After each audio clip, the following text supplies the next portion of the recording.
I'm not sure whether or not to say hello people at this stage. I'll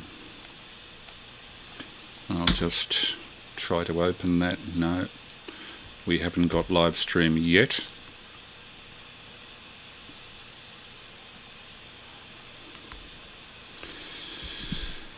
And this is with new software, so I'm hoping that we'll have a stream for you shortly. VK3 Alpha Mike. Whoa! VK3 Alpha Mike Lima.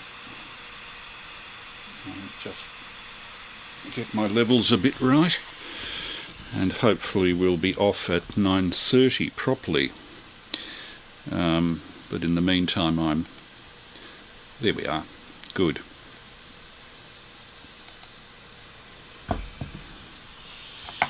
Okay, I'm not sure whether or not to say hello people at this stage. It looks like we start.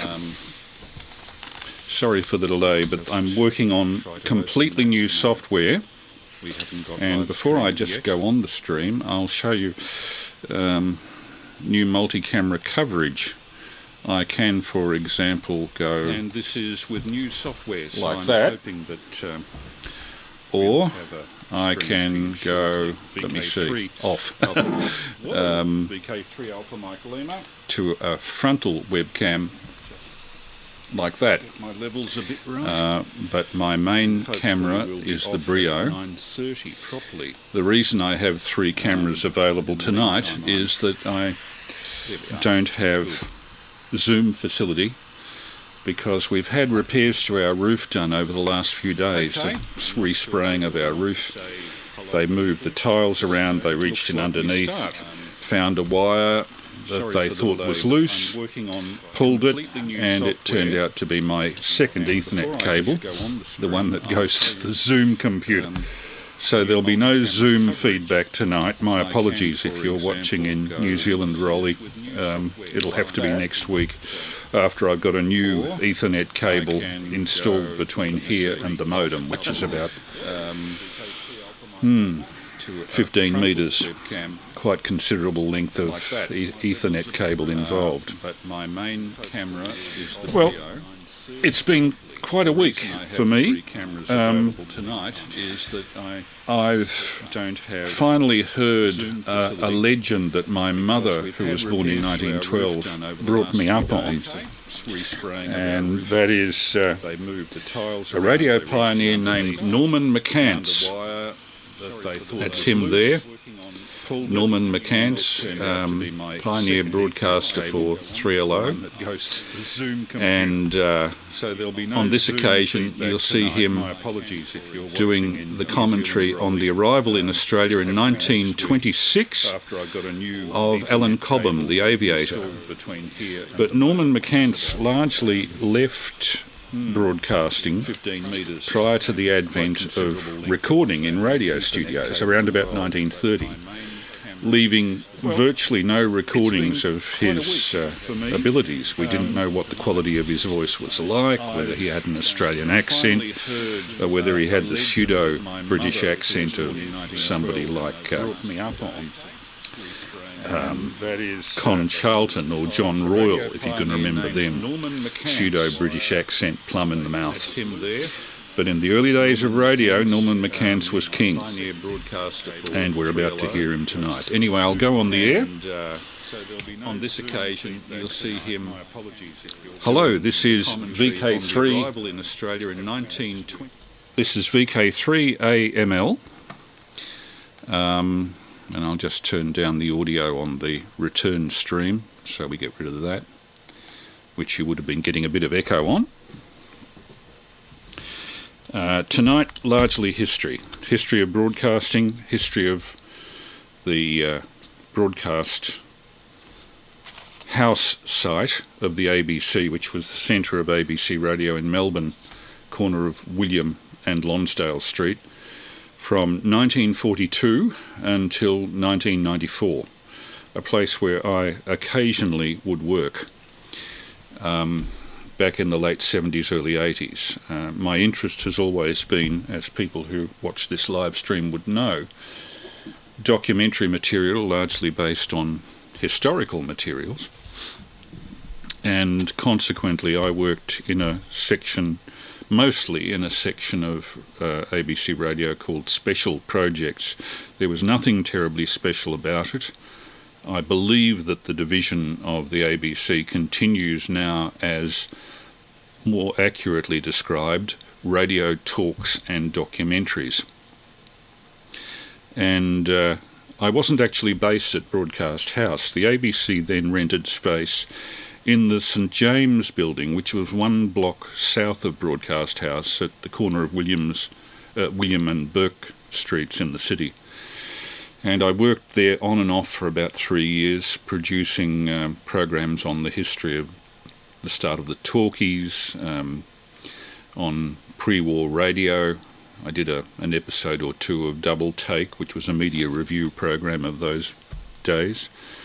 And the longest documentary I did was a 3-part series, 45 minutes per episode, on what's now Radio National, on the start of sound film, which was in 1978, going through its 50th anniversary.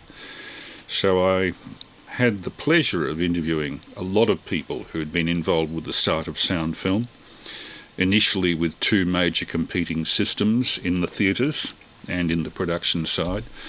One of them recording the sound on the film itself with a photographic soundtrack. That was the system that won out eventually. But from 1928 to about 1930, the end of 31, there was a parallel technology of recording sound on synchronous discs, commonly called the Vitaphone process.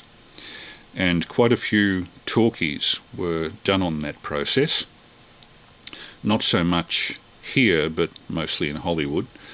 The 2 studios who largely went for sound on disc were Warner Brothers, who pioneered the sound on disc process in 1926 with the music and effects track on Don Juan, a feature film featuring John Barrymore, and with supporting shorts of vaudeville turns which actually did have synchronous sound on them. So the shorts were first to provide synchronous sound. A similar story followed in this country. In 1929, the Fox Movietone people from America sent out a sound newsreel van with full variable density optical recorder, and for 1 week in Melbourne in 1929, the week that started with the Henley on Yarra Festival and finished with the Melbourne Cup, they recorded a whole series of people and places and events with the sound on film camera. Unfortunately, very fortunately, nearly all of those films have survived in negative format at the University of South Carolina, of all places, and they put them on viewing clips 480p, so that they're now accessible after 93 years.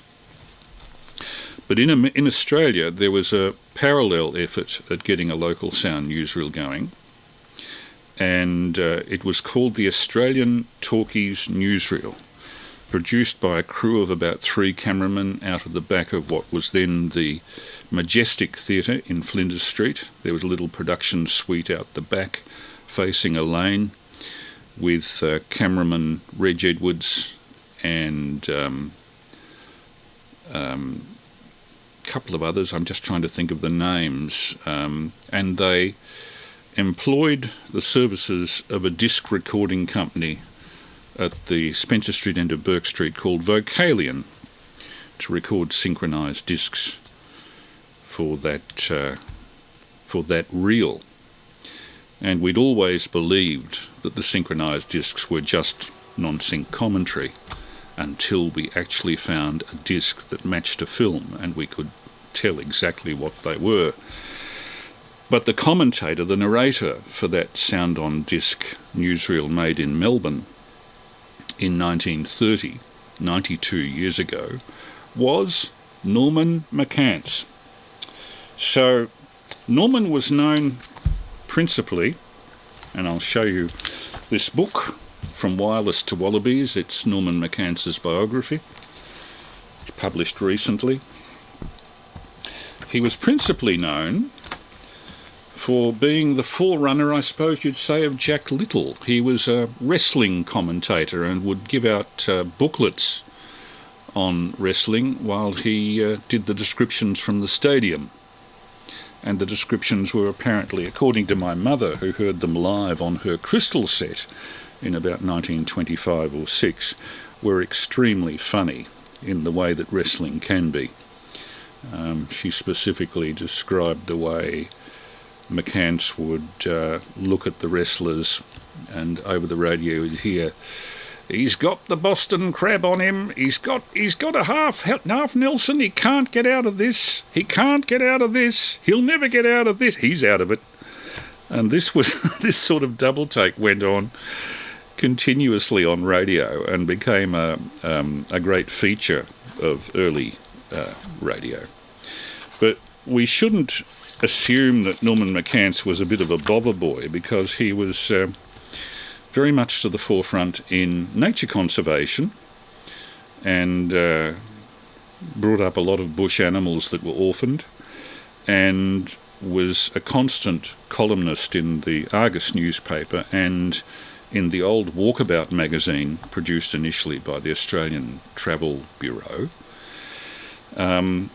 talking about different types of native birds and animals. So I can actually show you a little of Norman McCance here, some material from early radio magazines. This is a write-up on him done for his 3LO broadcasts in 1925. I'm getting a bit ahead of myself. And he's the chap with the rimless spectacles, the wing collar and the swept-back hairstyle, talking into that Western Electric double-button carbon mic. Chap behind him is the studio manager for 3LO, Mr. T.W. Bearup. Bearup was very straight-laced, Norman was very funny, and there was quite a tension between the two, apparently. But Norman liked to have his photo taken with the wrestlers that had provided him with the comedy element that he so desperately needed. Sam Clapham, on this occasion, they actually gave out these as postcards from 3LO, and this is in the days when 3LO was in Collins Street. Later on they moved to Melbourne Place at the back of Russell Street, behind the Theosophical Society bookshop, for those of you who know where that is. And here's Norman doing commentary on the opening of Parliament House in Canberra in 1927. But at this point I should play you actually what Norman sounded like, and now that we have the soundtrack of one of these Australian talkies, Newsreel, here is Norman McCance doing commentary in October 1930. Now, out of these 5 or so Newsreel items he's commenting on, we've managed to find the film footage for one part, and I'll run that with the sound after you've heard the whole of the disc. Norman McCance, October 1930. This week's Gazette has been specially selected and presents seasonal topics for your entertainment. Girl students at Burnley Horticultural College learn something of the higher mathematics of gardening science, so that slugs and snails flee in terror from their presence. Tickling the fertile earth between neat rows of succulent spring onions. Looks like tobacco, but is merely garden refuse. Cabbages run to seed. Digging for worms, my favourite morning pastime. How to be popular with blackbirds and thrushes. Here's a novel occupation for women, following in the furrow. And a very neat job she's making of it too. Like the pioneers of old, once she puts her hand to the plough, she never looks back. Waging war on aphis and codlin moth with a spraying machine. No chance of her getting sunburnt. Manicuring the hedge. Sweet girl graduates of the college. Theirs is the glory of the garden.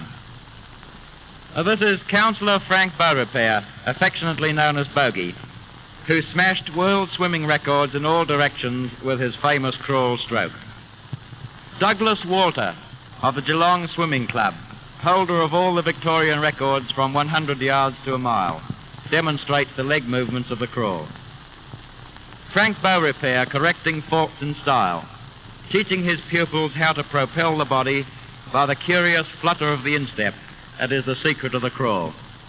Bogey shows the boys the proper arm movements. In the crawl, the hand leads the elbow through the water, not in wild circles, but in a swift, easy reach. It is interesting to know that in this wonderful stroke, the body is maintained like a hydroplane on the surface of the water. See Doug Walter's easy style, how to breathe underwater.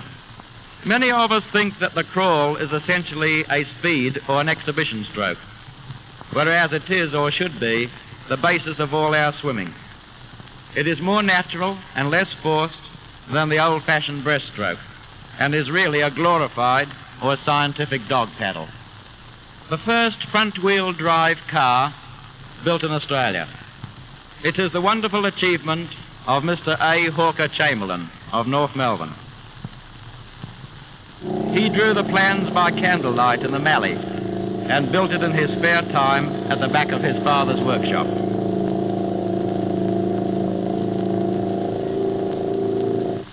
An amazing feature of this car is its ability to make hairpin turns at high speed. Mr. Chamberlain claims that he can race up Swanston Street at 55 miles an hour, turn completely around like that without slackening, and come back at the same speed. Here's a thrilling turn.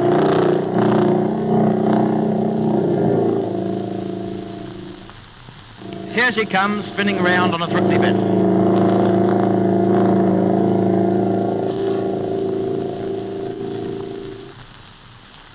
The skid marks show that the car was scaly around on one wheel. A hamper full of joyousness, like Lewis Carroll's oysters, all eager for the treat.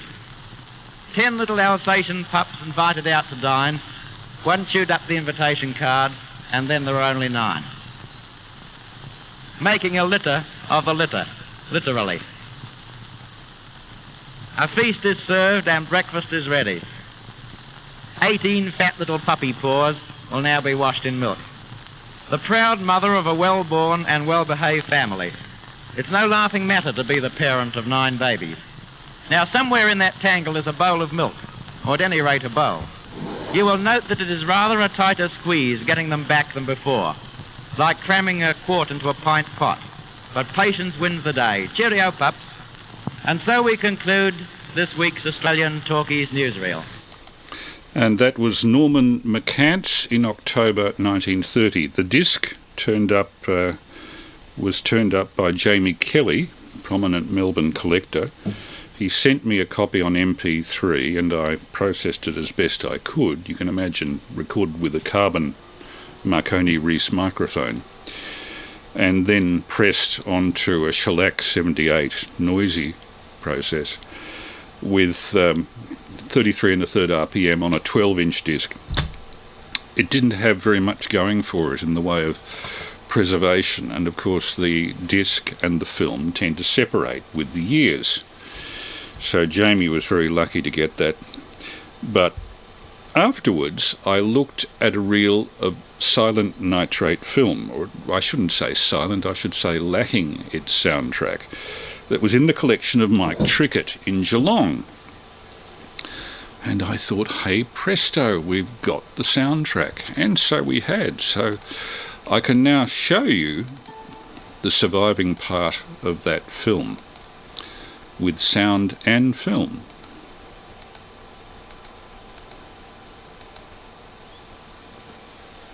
Greetings to you all. This week's Gazette has been specially selected and presents seasonal topics for your entertainment. And there is McCance. Notice they avoid lip sync.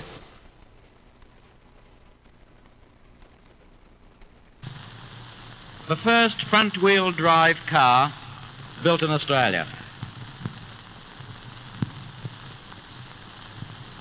It is the wonderful achievement of Mr. A. Hawker Chamberlain of North Melbourne.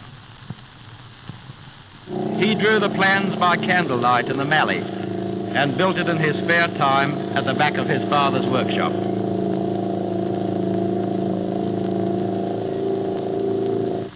An amazing feature of this car is its ability to make hairpin turns at high speed. Mr. Chamberlain claims that he can race up Swanston Street at 55 miles an hour, turn completely around like that, without slackening, and come back at the same speed. Here's a thrilling turn.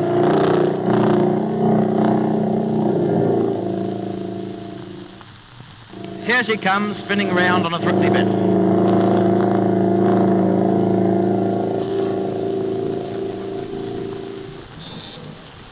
The skid marks show that the car was scaly around on one wheel. And so we conclude this week's Australian Talkies Newsreel. And so, out of the mists of time, the film and the soundtrack come together. I was never so amazed when I sat down with Sonny Vegas and managed to match the two up. The question arises, what else can we match up? Because if you look at my YouTube channel, so far I have digitised 3 Australian Talkie Newsreel tracks. And my God, it's unlikely that all of them have been lost on film.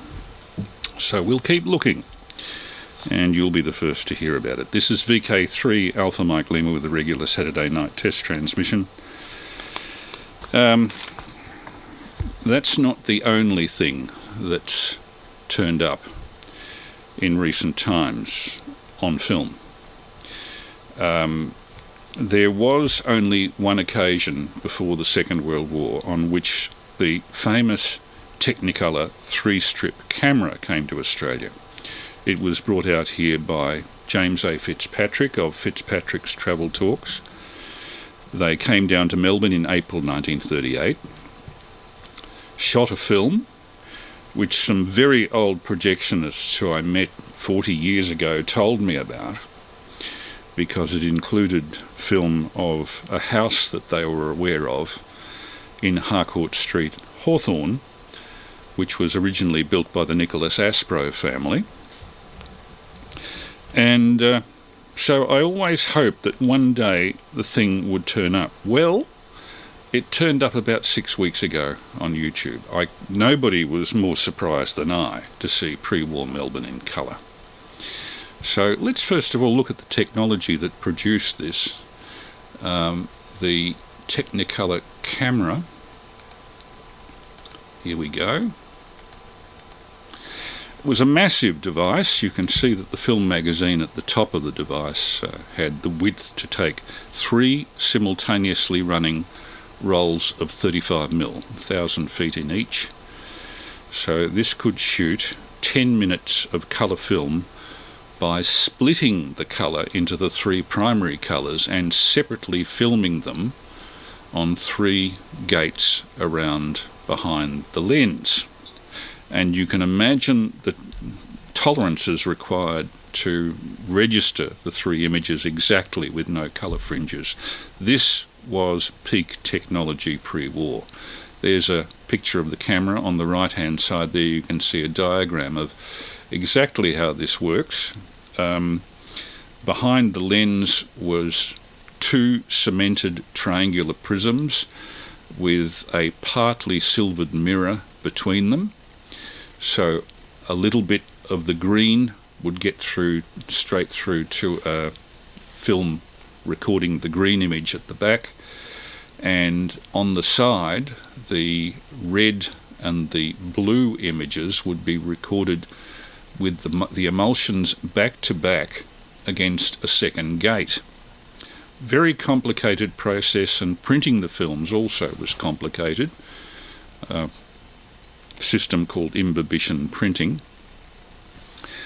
And consequently, this was an immensely expensive process, limited to a few Hollywood films.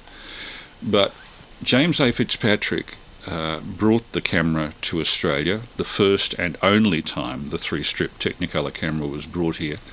And I'll just read this article out of the Argus. Melbourne's skyline is very picturesque and would photograph well in Technicolor, said Mr. James A. Fitzpatrick, visiting travelogue producer today, after having filmed the city from the Eastern Hill Fire Tower.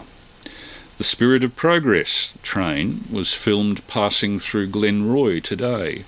You'll see Glenroy in the film. It doesn't look like Glenroy does today. The chairman of the Railways Commission, Mr. Harold Clapp, motored out to see the filming. Other views filmed included Captain Cook's cottage, the Yarra, Collins Street, and Mr. Otto Neuendorf's home. That was the Nicholas Aspro house that I was talking about in Harcourt Street, Hawthorn, and of course the Kangaroo.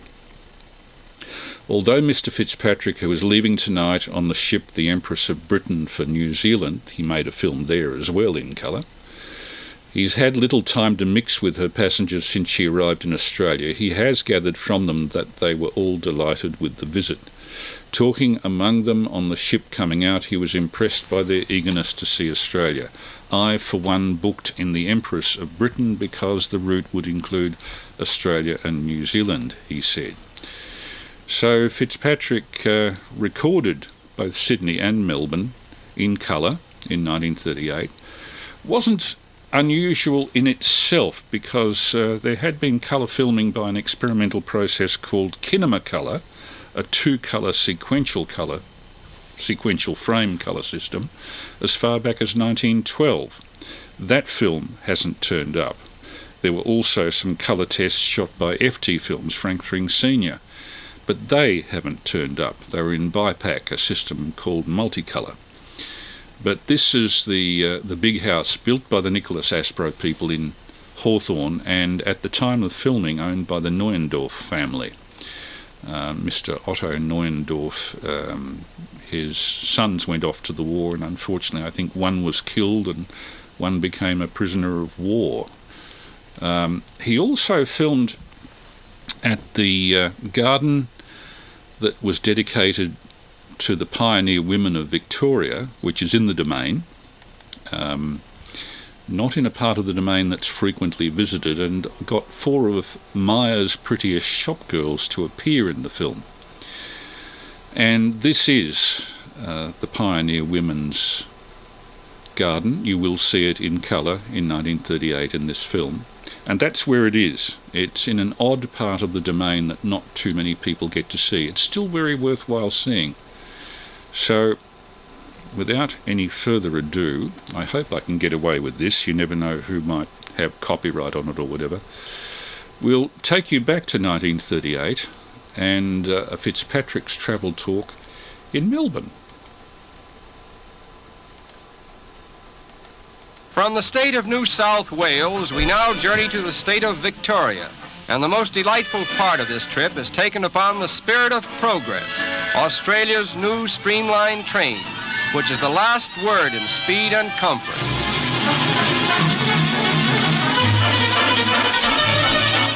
We arrive at Melbourne, capital of Victoria and second largest city in Australia, with a population of over 1 million inhabitants. The city proper is said to be exactly 1 square mile in proportion, and it is often referred to as the Square Mile City. Here again we are reminded of modern progress and activity, which is a great credit to that branch of the white race that has so commendably established itself down under the equator, 1,000 miles from its mother country. But geographical isolation has in no way curtailed the modern spirit of Melbourne. In fact, it seems to have helped it, as we find here a general tendency on the part of the people to be ultra-modern in their viewpoints. Civic pride is part of their religion, and all departments of civic service vie with each other in the performance of their respective duties. The fire department band reminds us that Melbourne's firefighting brigades are world famous, statistics proving that they were the first to use motorized power in fighting fire. The mounted police also share equal honors in the performance of their duties, although Melbourne enjoys the unique distinction of having less crime in proportion to its population than any other city in the world. And it is here that we meet the Honourable Mr. Joseph Lyons, Prime Minister of the Commonwealth of Australia and one of the leading statesmen of the British Empire. The story of Mr. Lyons' career is the story of Australia. Born in modest circumstances, self-educated and self-made, Mr. Lyons has served his country well in all offices of distinction. He is a true exponent of wholesome and simple family life, being the father of 12 children. I might mention at that point, I watched an interview that my former boss, Pat Loughran, did with the late Frank Hardy, and in relation to Joe Lyons' treatment of the Depression, he said of Lyons with his 12 children that he knew as much about economics as he knew about birth control. Back to the film. And speaking of family life, Home Sweet Home should be the theme song for Australia. For nowhere in our extensive traveling have we found a country wherein home and family seem to contribute so much to the success and happiness of a people. And that's Harcourt Street, Hawthorne in 1938. As they do in this white man's paradise. In fact, it was a tonic to us to bask again in the freedom and beauty of simple living, so far away from the strife and confusion of countries that have not yet learned how to live in harmony with nature or in peace with each other.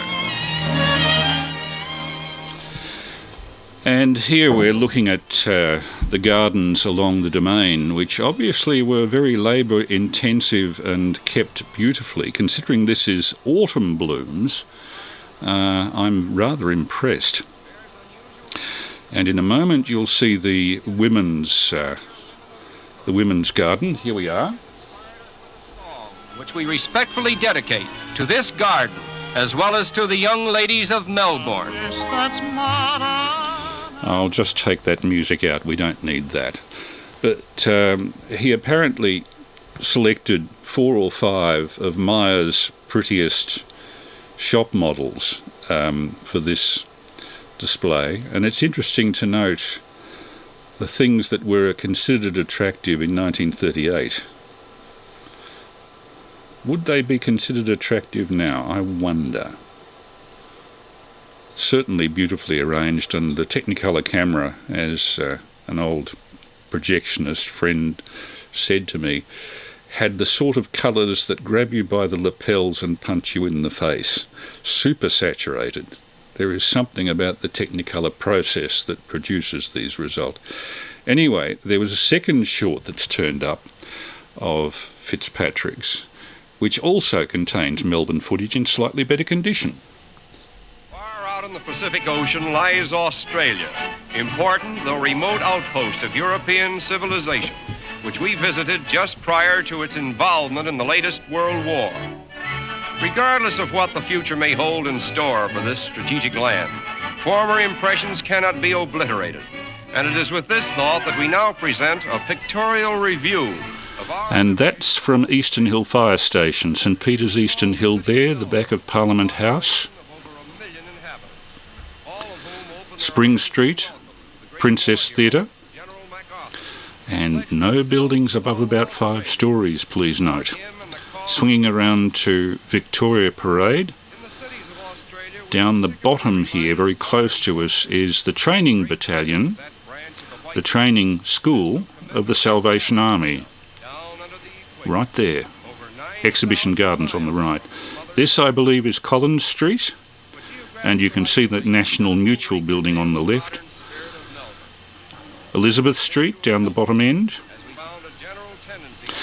The Shrine, only 5 years old in 1938. 4 years old, in fact. And moving on to that same sequence again.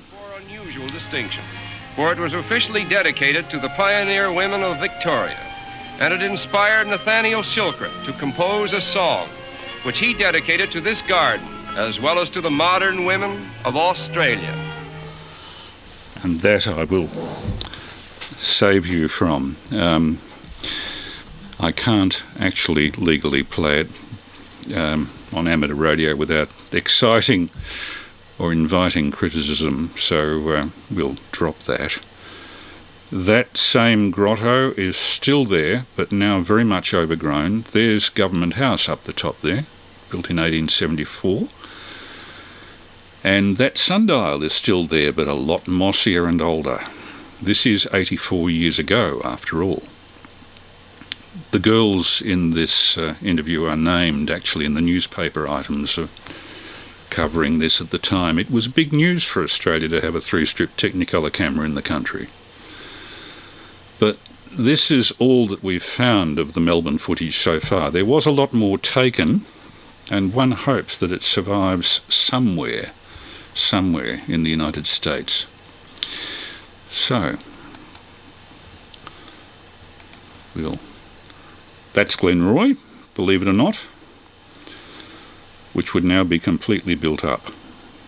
But this is 84 years ago. Hard to imagine seeing it in colour that way.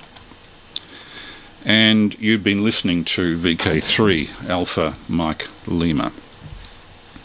Well, the principal subject of tonight's test transmission is a coverage of the history of the site of Broadcast House. And I know that quite a few people involved with broadcasting will be listening in tonight who worked for the ABC through the years. I certainly did 40 years ago. Moved on to other things. I was more interested basically in history than in broadcasting, as must be obvious from the various transmissions that I do. But let's have a look at the history of Broadcast House. And I've been assisted by several very nice and generous people in doing this. A brief history of the Melbourne Broadcast House site, corner of Lonsdale and William Streets. The photos and documentation are by courtesy of the State Library of Victoria, particularly Richard Lindstrom, who worked for the ABC at the time and has made the material available to the Facebook website, and to Barney Meyer, who runs a site which is well worth seeing called Hidden Melbourne. It's reassembling panoramic photographs of Melbourne taken in the 19th century. So, a little bit of visual background to the Broadcast House site. This is looking down William Street about 30 years ago, in the final days of Broadcast House. The view looking down onto Broadcast House from the law courts opposite in Lonsdale Street. And you can see that it was a rather scrappy collection of buildings, old and new, put up during the Second World War and suffering from all of the Second World War shortages that affected it. On the extreme right, you'll see this is an older 1950s view of the Broadcast House site. That's on the extreme right there. You can see the main driveway. It came in from Lonsdale Street, and it actually passed over the switch room. The little white bunker to the left of that driveway was the entry to the switch room, and for most of the last 30 years of the Broadcast House site's existence, the chap in charge of the switch room was Ron Fisher, the late Ron Fisher, VK3OM. The entry, as it was in the 60s, and that's a view of the site from the William Street side. Here's a floor plan of the building, and as you can see, it's a bit of a mess. It took a long time for any employee to work out where all the studios were in this. The main studios out the back were built on the framework of a church hall, a Sunday school actually, that had been built in the 1880s for the Presbyterian church that originally occupied this site, and I'll show you a bit of that later. The area marked Officers 1, the top right, was actually the old presbytery where the parson for the church lived. It was converted into studios, as you'll see in a moment. Waverley Court on the right were offices where the program makers actually quite often had dubbing booths or interviewed people. All was an integrated or an attempted integration. There's the main entrance. There was a plate a quite portentous nameplate on the door put up there in 1942 with the names of those who were in charge of the ABC: Richard Boyer of Boyer Lecture fame, Sinclair Gibbon, journalist, Elizabeth Couchman, and W.J. Cleary was the head of the ABC, I think, at this time, 1942. But you can imagine this building was built and equipped with all of the shortages of the Second World War and was never really adequate to the job. And this is as far as most visitors got. This is the commissionaire's desk at the front. If we go round the side of the building, there's the entry to Ron Fisher's underground domain, the switch room, and that around the side was where all of the OB vans were parked. Next door, Waverley Court. I'll just turn my level back there a bit, where I actually worked for a little while. That's the back of Waverley Court. Waverley Court had originally been a private hospital, and the program makers worked in the wards. You can see where the wards were with their own balconies originally. Down the bottom there where you could have lunch. And that's a rather revealing view that shows the roof of the old presbytery literally swallowed into the building of Broadcast House. They called it the cottage, and you can see why. Unbelievable. And there's the cottage in the interior corridor. They never bothered to take the Paddington lace off the front veranda of the place, and it was a distinctly strange experience going into these cottages. I have a feeling one of them, there was a walkway between the studio and the control booth, so that people actually could walk up and down, blocking the view of the controller, the panel operator, from the announcer, but I'm not sure about that. Just a vague memory from the 70s. There are also light wells all over the place, which nobody seemed to have access to, so they filled up with junk. Here's Broadcast House on closing day, a film that was taken by Dave VK3AML, to whom thanks, and a view down Lonsdale Street. The Peter McPherson Hospital at the back. And this is demolition day. Dave was down there with his camera and managed to get some film of the cottage being destroyed. And there it is, an 1880s presbytery which had a studio in it. Hopefully they cleared all the equipment out of it. And the original steps finally succumbing to the wrecker's backhoe. At the end of the day, that was all that was left. Everything moved to South Bank. But there is a fascinating history to this site that people, even who worked in the ABC, is not aware of. The start of the gold rush. This is Melbourne, and that red square was where Broadcast House later would be. So what was the Broadcast House site in 1854? It was a police barracks. Now, why a police barracks? There are a couple of reasons for it being there. First is that within 2 blocks of this site, there were, have a look at the little green squares, there were 27 hotels within 2 blocks. No television, no radio. What did the men do at night? They boozed. And the other reason the police were there, probably more importantly, was that the old Melbourne Treasury, the original Treasury, the small one that was designed for holding the resources of an agricultural township, which is what Melbourne was up to 1852, was right opposite the site in William Street, the Colonial Treasury. A small building comparatively, that's it on the left, and this is a painting by William Austin, who purported to be there on the day, a very interesting painting, of the first gold escort from Ballarat arriving at the Treasury. Everybody was stunned by the amount of worth coming in on these wagons. There were gold bricks such as Australia had never seen. So there are quite a few pictures within this picture that are worth looking at. There are the guys with some of the soldiers actually carrying the very heavy boxes of gold bullion in.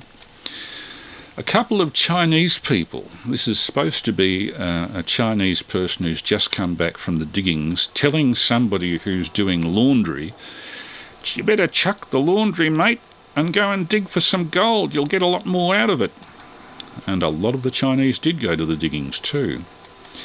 And here are a couple of sailors finding out from some diggers that have come down from Ballarat or perhaps Bendigo what the conditions on the fields were like.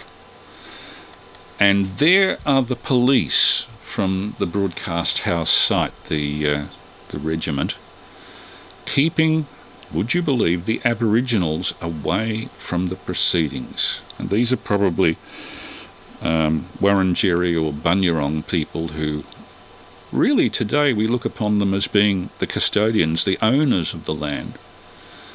And they were just completely ignored, cast aside. It's a very sad aspect of this picture. However, there we are. You can kind of get a bit of what they're thinking from the body language. At the back there, that hill is the Flagstaff Garden. And that had become a tent town, because with the discovery of gold, Melbourne's population was multiplying alarmingly. There wasn't any housing for the people coming in.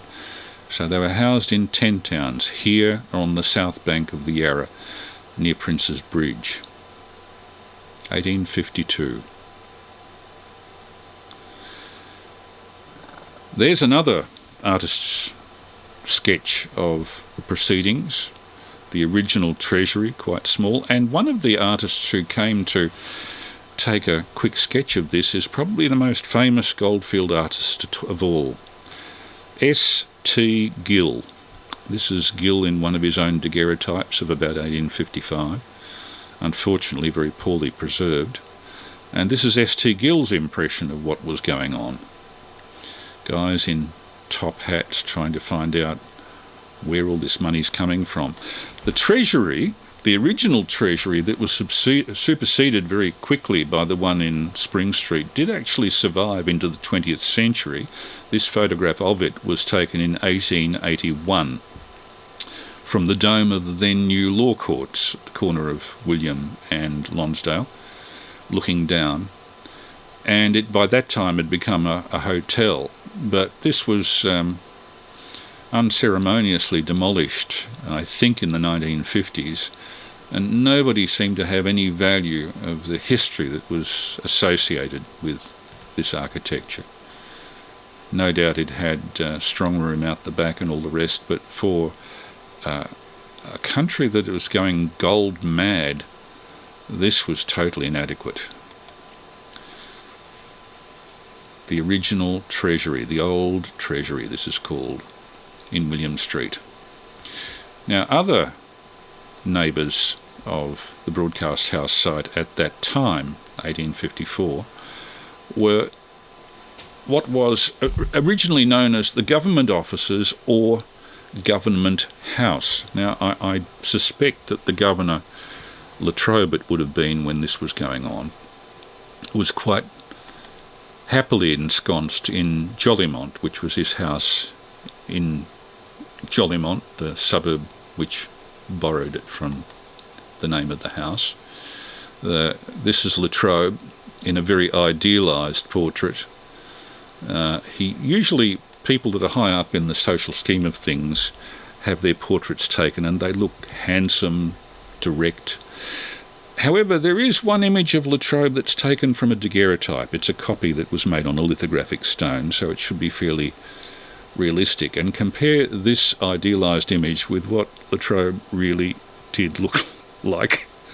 He had a severe squint and an underbite. I shouldn't put him down because he's a significant player in Australian history, and before he came to Australia, I'm told that he was instrumental in helping to put down the slave trade in the Caribbean area. So he has a distinguished background. But imagine being sent to Port Phillip in 1838 and having to put up with the complete establishment of Melbourne. Not to mention at this time, Eureka was starting to rear its ugly head as an issue. They added the government printer to that little compound where the law courts now are. That's the government printer's office on the right. There's a rather nice architect sketch of it. So the government printer and original government house, I suspect not occupied by the governor, but probably by his aide-de-camp, was that building across the road from Broadcast House.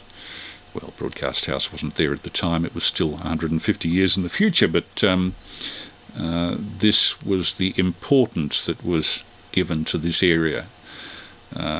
And I must say, the concentration of Australian history in Melbourne shifted east to Swanston Street and Spring Street as the 1850s wore on. Just before Eureka, La Trobe's place was taken by Governor Hotham, and Hotham was forced to deal with the Eureka situation, basically the only rebellion Australia has ever had, at a time when his health was failing. So it actually killed him.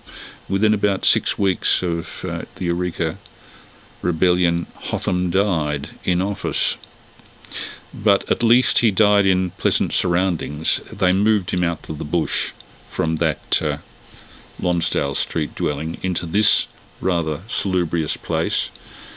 It had 148 acres with it, and the house, the name of the house was given to the locality.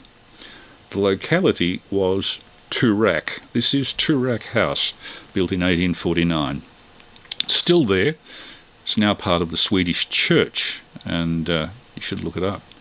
It's every bit as notable as Como in its historical way, and this is where Hotham passed away. Toorak, an Aboriginal word, probably meaning I have more money than you do. And another early neighbour of the Broadcast House site was the original exhibition building, built for a major exhibition in 1854.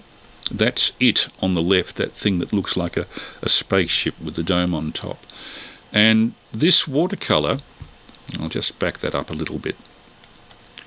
This watercolour is probably the only surviving representation of what was on the Broadcast House site in the 1850s. And you can see them there, a group of low buildings. They were the police barracks. Beyond it, of course, exhibition building. And on the right there, that's the government house we were talking about, and to the right of that again, the government printers' buildings. Now area occupied by the law courts. This is the original Melbourne exhibition building, built in the wake of the Royal Exhibition in London in 1851.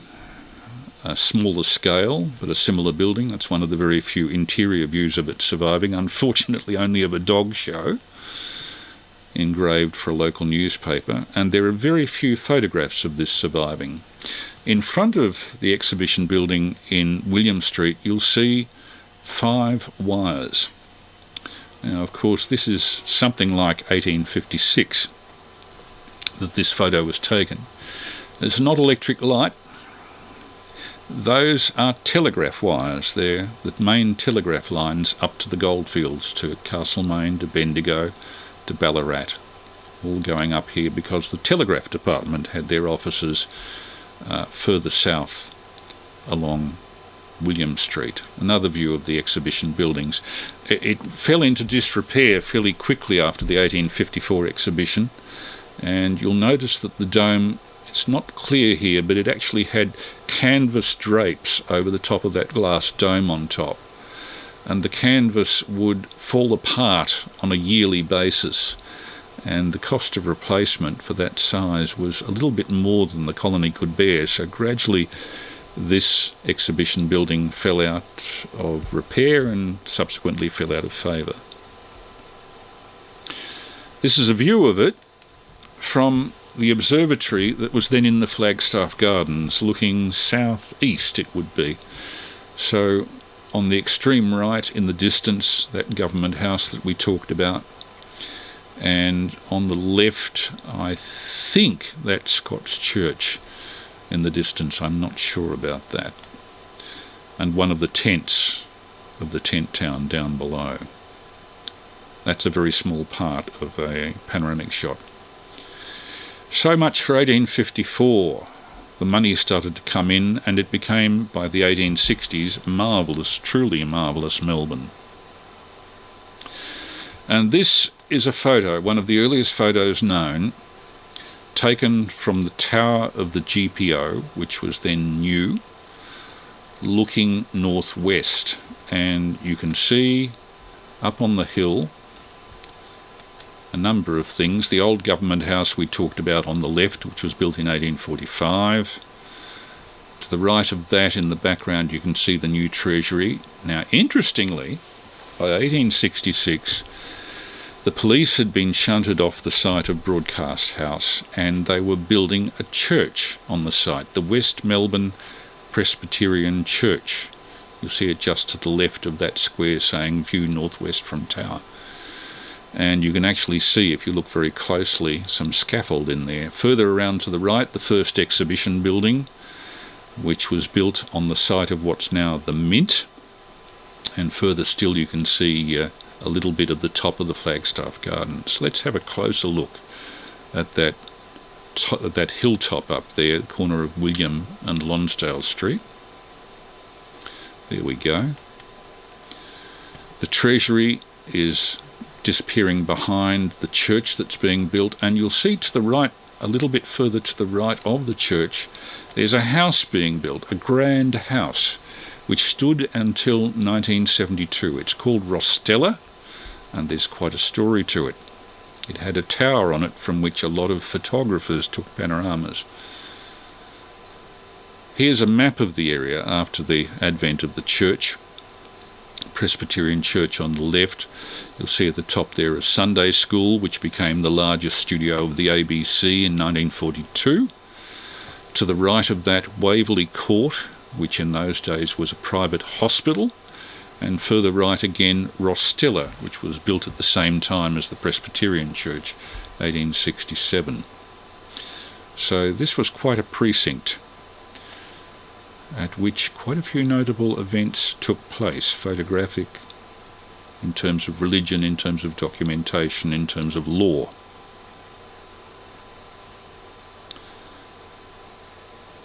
Rostella in particular is worthy of attention. This is Rostella as it was just before its demolition.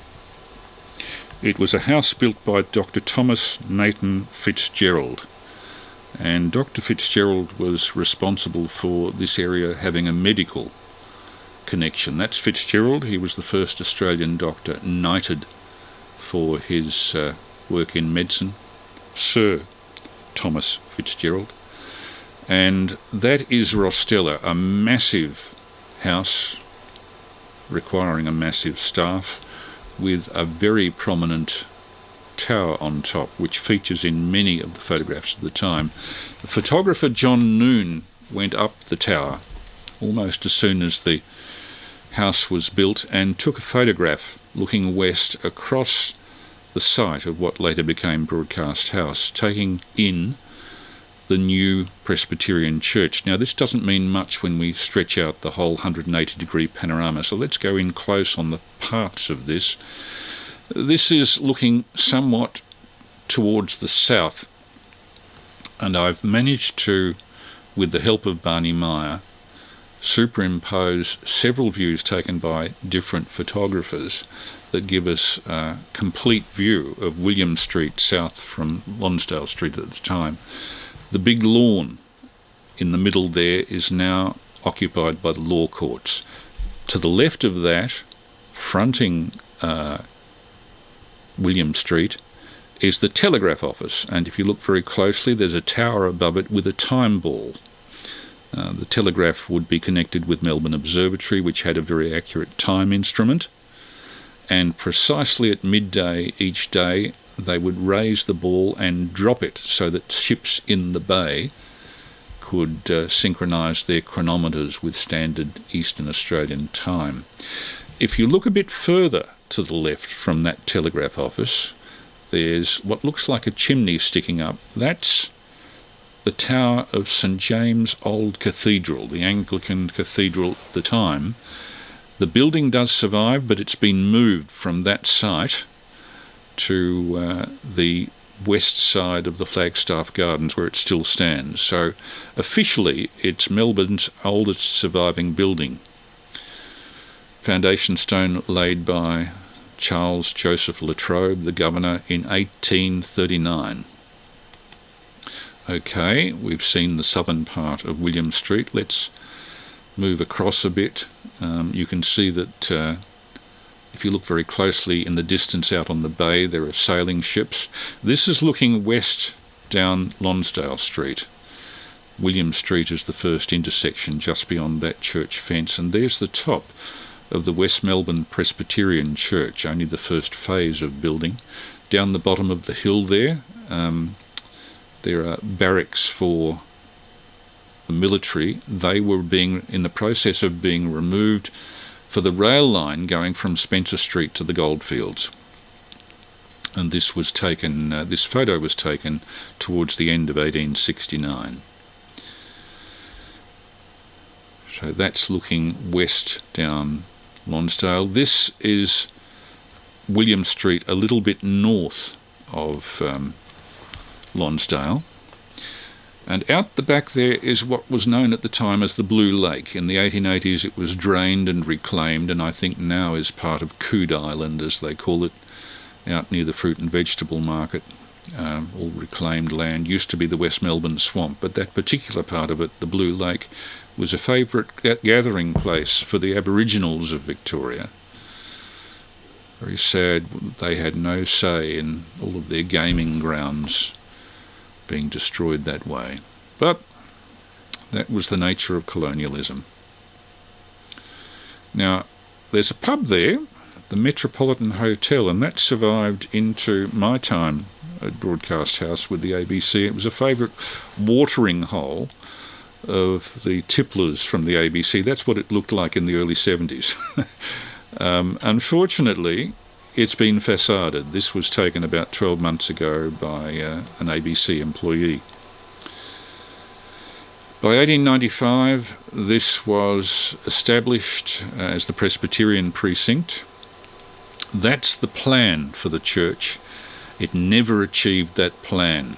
The vestries and the tower were the first thing to be slashed off the plan. And by 1873, this is all of it that had been built. This is taken from the what would now be the Law Courts Corner.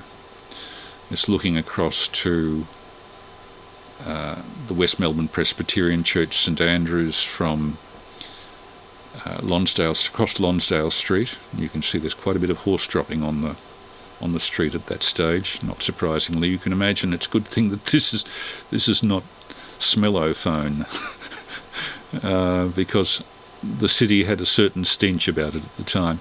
And where the tower was later to be built, you can see some stones left poking out of the wall there. Instead of using a tower entry, they had the temporary skillion wooden structure on the left. But interestingly, you'll find out this building still stands, but not here. That's another picture of it from William Street.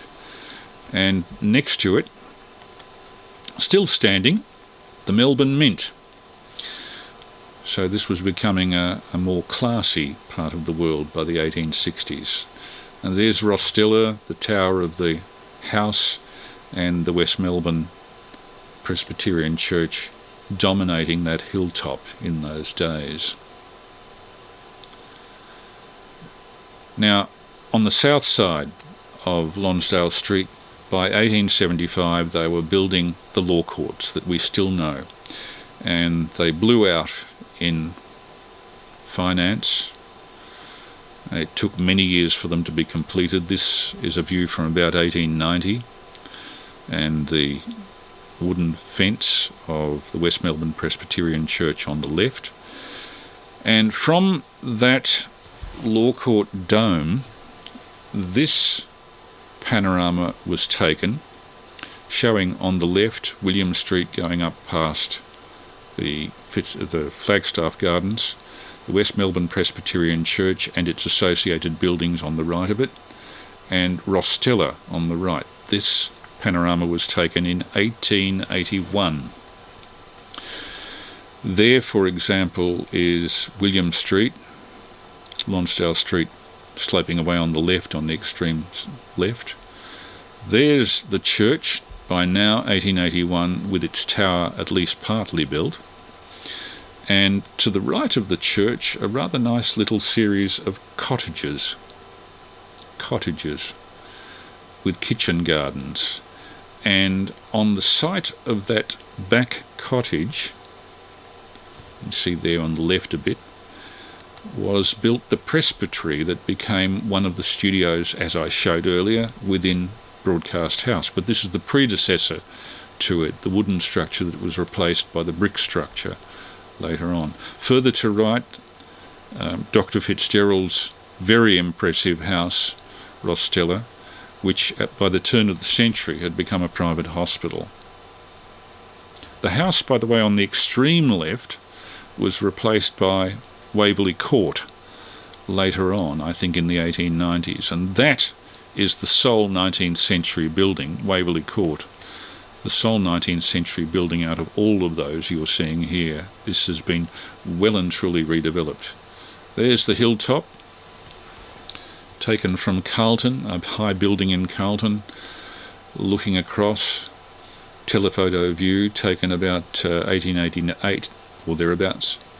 The Law Courts dome on the left, Rostella in the middle, and the West Melbourne Presbyterian Church on the right.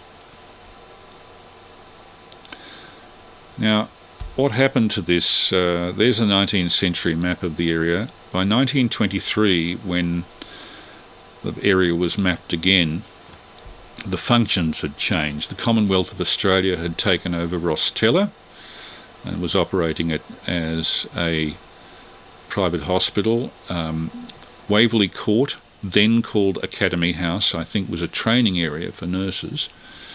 And the Victorian trained nurses' home was further down towards Lonsdale Lane. And Lonsdale Lane looped around the back of the Broadcast House site and I think was the goods entrance for a while. The Sunday school became the big studio of the ABC in the 40s.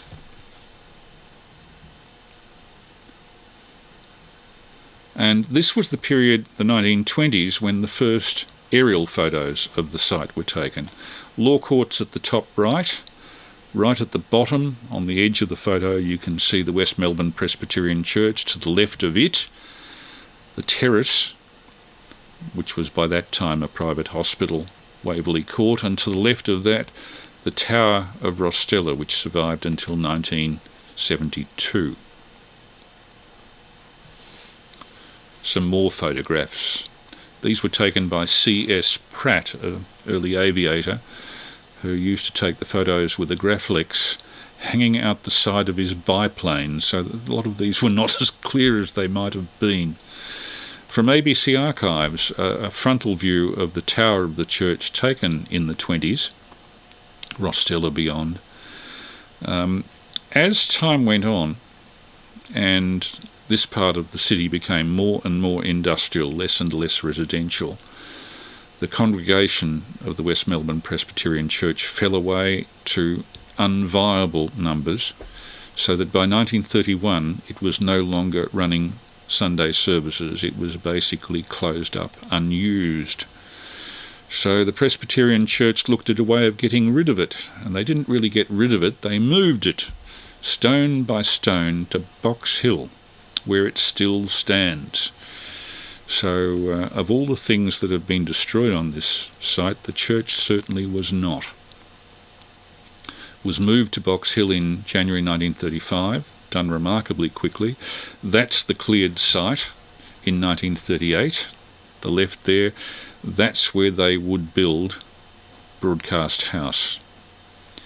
Beyond it you can see Waverley Court, and if you look very closely just over the top of what became the Peter McPherson Cancer Hospital, you can see the old Sunday school, which became the first big studio of the ABC on this site. I believe it was used as a studio by the ABC before Broadcast House was built in 1942. That's the church hall on the left there.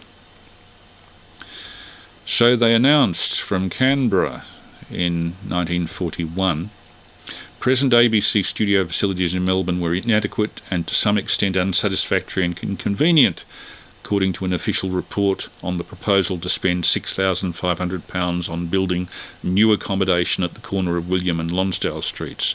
The report was called for by Senator Macleay before he transferred from the Post Office to become Supply Minister. The ABC, according to the report, has studios rented in 4 scattered locations and 1 studio in an old building on the William Street site, that is the Sunday School. I think that became Studio 301, or was it 320, I forget. The new building would be so placed that it would form part of the proposed permanent studio building to cost £35,000. Economies resulting from the new project will be a saving of £490 on renovation of the existing studios. 3LO was in what's now the Melbourne Club off Russell Street, and I think 3AR was in the TNG building. But times move on. They incorporated all of the ABC radio facilities into one site in 1942, and that was Broadcast House.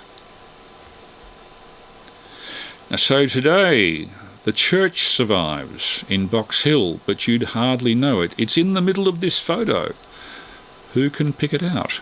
I think I can. There it is, dwarfed by the high rise in Box Hill now, but still there in Whitehorse Road. There it is. Doesn't look so big now, does it? Rebuilt stone by stone. There's the foundation stone on the building. Unfortunately, they got the erection date of the original building wrong. It wasn't 1864, it was 1867, as reference to Trove and the Argus will show. But it's a very impressive church in its own way. It's a wonder it's not known better. This is it. I took a walk around it only a few days ago. And looking in through the front door, one sees the tower room, the entry, some wonderful wooden fittings dating back to the 1860s, and this is the pulpit. Gorgeous, isn't it? This is high Victorian architecture in every sense of the word. Wonderfully polished wood everywhere you look. The original organ is still in place. Quite a historical artefact.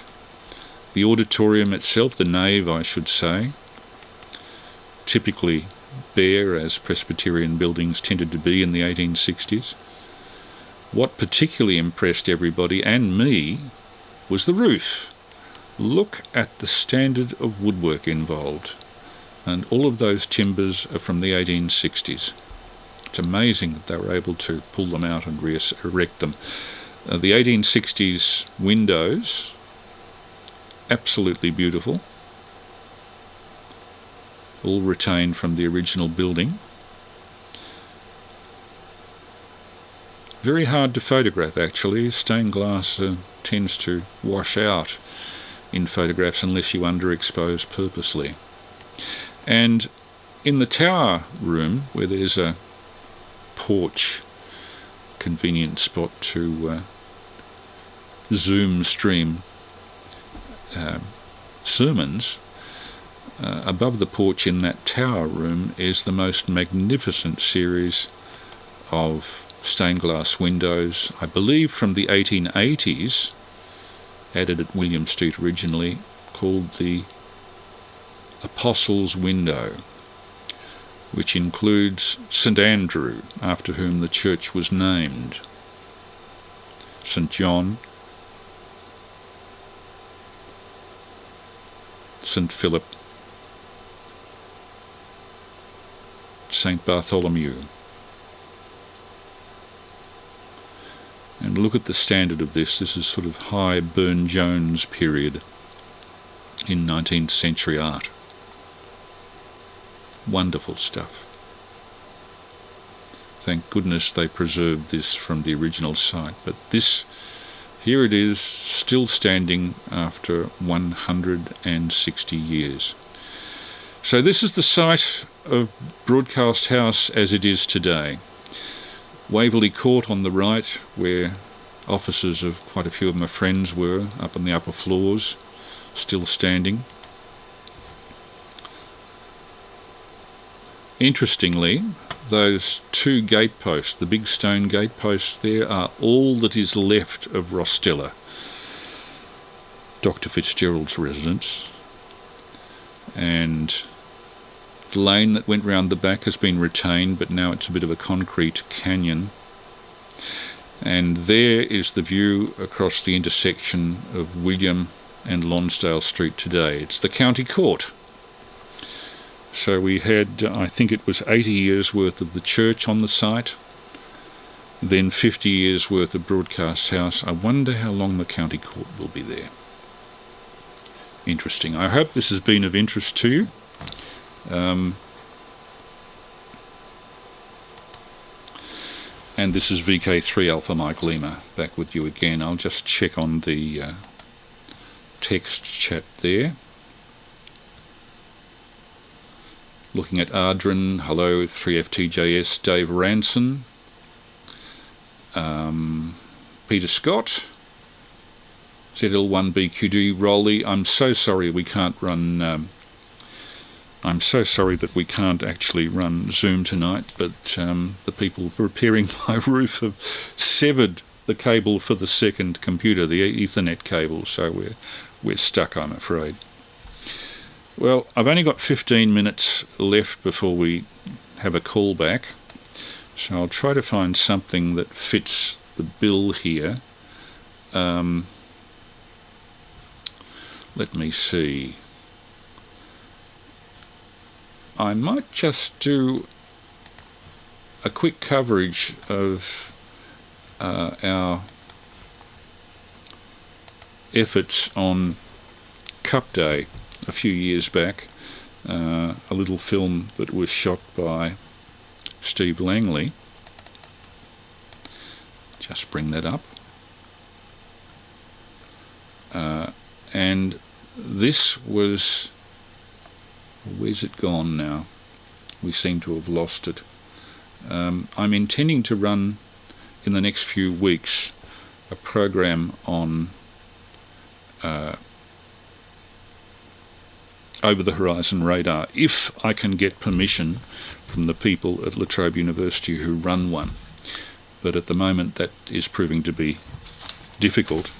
Look, I'll run the first part of a lecture by Major Matthew Sherburne, KF4 FWB of the United States Military. He runs an excellent site which I can recommend to all radio hams who might be listening in, called Military HF Radio. And he ignores the common antenna designs that you'll find in amateur radio journals and the RSGB handbook, the ARRL handbook, and draws attention to the advantages of a newer type of antenna called the NVIS, the Near Vertical Incidence Antenna. Basically, it's an antenna design that shoots the signals straight up. We won't get the whole of this in one sitting, but I'll bring up the first part of it. Major Matthew Sherburne, and I hope he doesn't mind me showing at least a part of this. Please do go to his YouTube channel called Military HF Radio. This is episode 5 of a series of lectures that he's given, and they're very much germane and to the point. Major Matthew Sherburne. military HF radio antennas.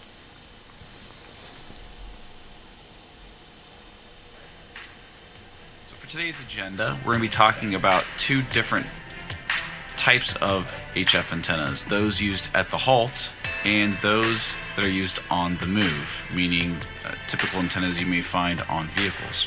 So for at the halt, we'll go over a horizontal dipole, the inverted V dipole, off-center fed dipole, terminated folded dipole, and then the AS2259 military HF NVIS antenna. What I will not be discussing are a whole other variety of antennas, such as Yagi-Uda antennas or the random length wire antennas that you may also find. More specifically, because I want to discuss antennas that you actually can use for HF NVIS. So let's start off with your basic horizontal dipole antenna. The antenna itself is a length of wire, or actually two wires that together is a half wavelength of the intended frequency you're using. So to go back on wavelength, which we typically refer to in meters, such as 80 meters, 40 meters, is actually describing a frequency, but with respect to its wavelength. And we have a calculation you can use in order to find the length in feet. So you take 468 divided by the frequency you intend to use, or that is center to a group of frequencies you intend to use, in megahertz. So let's say that you want to use frequencies around 5 megahertz. You would take 468 divided by 5, and you get roughly 90 feet. It's almost more like 94. And then you would take half of that to come up with the quarter wavelength of wire that you would have on each side of this device called a balun. So what is a balun? Why do you see that up there? Well, balun means balanced to unbalanced. And the reason why we have this is because most radios on the back of them have this connector that is meant to hook to a coax line. Well, the coax line is formed with a center signal wire surrounded by this shield, this metal braid. Well, the braid itself doesn't have the signal on it, but the center wire does. The whole point of the braid is to actually shield the center signal wire from electromagnetic interference. Having said that, though, both wires, if you want to treat them as individual wires, do not have equal amounts of that signal on them. And so we use this balun to then convert that center signal wire and the outer ground braid to then have a signal go across both wires, to the left of that quarter wavelength of wire and to the right side as well. At the very ends of these wires, you need to use an insulator, a dielectric. So that can be plastic, that can be glass. They make them, can buy them online, or if you're in a pinch, you're out in the field environment, you can put a hole through a plastic spoon that comes with your MRE, and you can utilize the properties, the dielectric properties of a plastic spoon to act as your insulator. The reason being is once everything gets wet in the rain, you want something that can ensure that the signal stops at the end of the wire and doesn't keep going. And then you can use whatever type of rope you need to secure it to tree.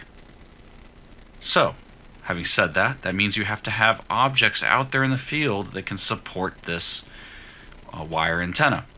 You can either use two OE254 support pole systems, or you can try to find nearby trees. Ensure, though, that when you're using these dipole antennas that you're not deep in the thick of a forest. You can to some extent, but you want to try to find somewhat of an opening or clearing, because the trees will tend to absorb some of the signal, and it's best to try to get an open area as best as you can. Though I've operated one of these in the middle of a forest and get somewhat good performance. Bottom left hand of this screen is the GRA 50 balun. This is a typical military balun that you'll find out there. You can see in the center of it is where you would connect in the coax line, they're typically N-type connectors. This is something that we don't typically use in the HF frequencies in amateur radio. We typically use SO 259s and or also known as UHF connectors, but not N-type. That's more of a professional grade connector. It helps seal out moisture better. So when you go online looking for coax line with pre-soldered connectors in the amateur radio world, you're going to notice that that will not connect with some of the military gear we have. So you just have to be mindful of that. You have to ensure you know what you're ordering with pre-soldered ends that will match what you're using. We also use BNC heavily in the military world as well. So you just have to be mindful of that. Bottom right hand corner of this chart is the radiation pattern. And it's interesting to note that as you're looking in from the side of the antenna, the ends of it, if you will, looking down the wire, if you will, is the radiation pattern, in which a lot more of the energy at lower frequencies is directed up. And this is fantastic for near vertical incident skywave because we're typically using 2 to 12 megahertz, and you want your antenna to radiate with a high takeoff angle as possible. What you see at 10 megahertz and higher is that the antenna will then radiate more signal at lower angles. Think about that. So one of the reasons why NVIS is found at lower frequencies is due to this as well.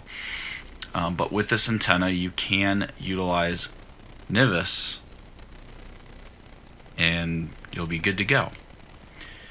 With your radio, you see the orange box there, the dark gold PRC 150 radio. You want to make sure that that radio is grounded. There is a grounding terminal on it. You want to ensure that you stake that into the ground. It works as a counterpoise and helps boost performance of your radio. So always ground it, no matter where it's located. How can we improve the antenna's ability to gain a higher takeoff angle? How can we improve NVIS performance? Well, this works. Let me show you here for a second. You're going to have your normal horizontal dipole antenna that's half a wavelength long. So again, if it's 5 megahertz, about around 90 feet long. Okay, you'll have your insulators here, your dielectrics, and then rope tied to either a tree or a pole out in the field. About 0.15-ish wavelengths below the main dipole antenna, you just have a straight piece of wire. Again, using insulators to ensure that it is isolated from whatever support structure you're tying it to. The length of it will be about 5% longer than the dipole's length. This is going to act as a reflector. For some of you that are ham savvy and antenna savvy will note that this is what is basically the foundations of a Yagi-Uda antenna. You have a reflector, a non-driven element that is slightly longer than the driven element, meaning this is where your coax cable is connected to. And this helps to direct the energy, in this case, vertical. And this will help us achieve a higher takeoff angle. It will direct more of that energy as high as possible, instead of having some of that energy radiating towards the sides. And this does work. I've had one unit that did see an increase in performance using this. So this is one method you can use to help boost your performance. Notice though that again, this is at the halt. So something that you might use at a tactical operations center, but not something you're necessarily going to set up that quickly when you're on the move, because you can't, you're on the move. Next, we're going to talk about the inverted V. This has different characteristics. I typically use inverted V antennas, not so much for NVIS, but more for gaining directionality, higher frequencies, longer distance contacts. But just like with the dipole, horizontal dipole antenna, with this inverted V, you can place a reflector below the driven element, the main dipole antenna that you have your coax connected to, and you can then again achieve a higher takeoff angle, directing more of your energy vertically to achieve better performance on NVIS. You can use this as well. Why would somebody use an inverted V rather than the horizontal dipole? Well, let me take you back to the previous slide here if I can, and you're going to notice you need two support structures. What if you can't find, or you don't have two support structures? Well then, if you only have one single support structure, you just tie the balun to that, say this a mast or just a tree, and then you can use stakes to secure the ropes connected to the insulator, the ends of the antenna. So it really means that you can still achieve the mission, just given restrictions in the environment. Off-center fed dipoles. I'm going to talk about this one because I see people trying to present this to soldiers as another option of an antenna you can get. And there's amateur radio companies that sell these, but they're actually meant to be used with amateur radio frequencies. So what it is by offsetting where the balun is located with respect to the rest of the antenna, then you can achieve better standing wave ratio performance at key frequencies. And you're going to see here it says it will have natural dips in the SWR throughout a frequency range due to have reasonable low impedances at even harmonics. Well, let me break that one down for you. So you typically want an antenna with a 2-to-1 SWR or better, 1-to-1 being the ideal. It's hard to achieve that perfectly. There's always imperfections in the system, but that's what you want. What that means is that for every watt that you're transmitting from the radio, it's actually going out of the antenna. When you have a mismatch, an SWR mismatch, some of that energy is reflected.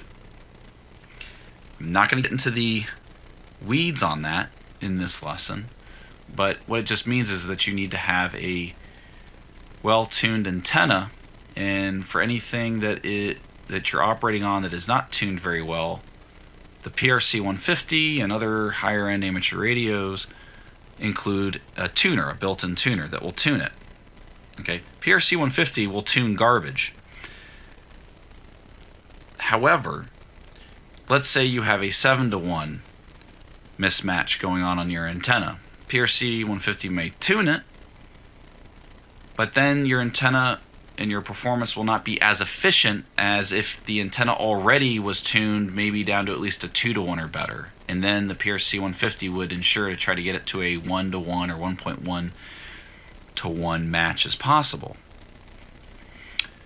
The off-center fed dipole solves the issue of being able to use a range of frequencies across the HF band, 3 to 30 megahertz, by having those natural dips, those 2-to-1 or better SWR performances at those critical frequencies that we use.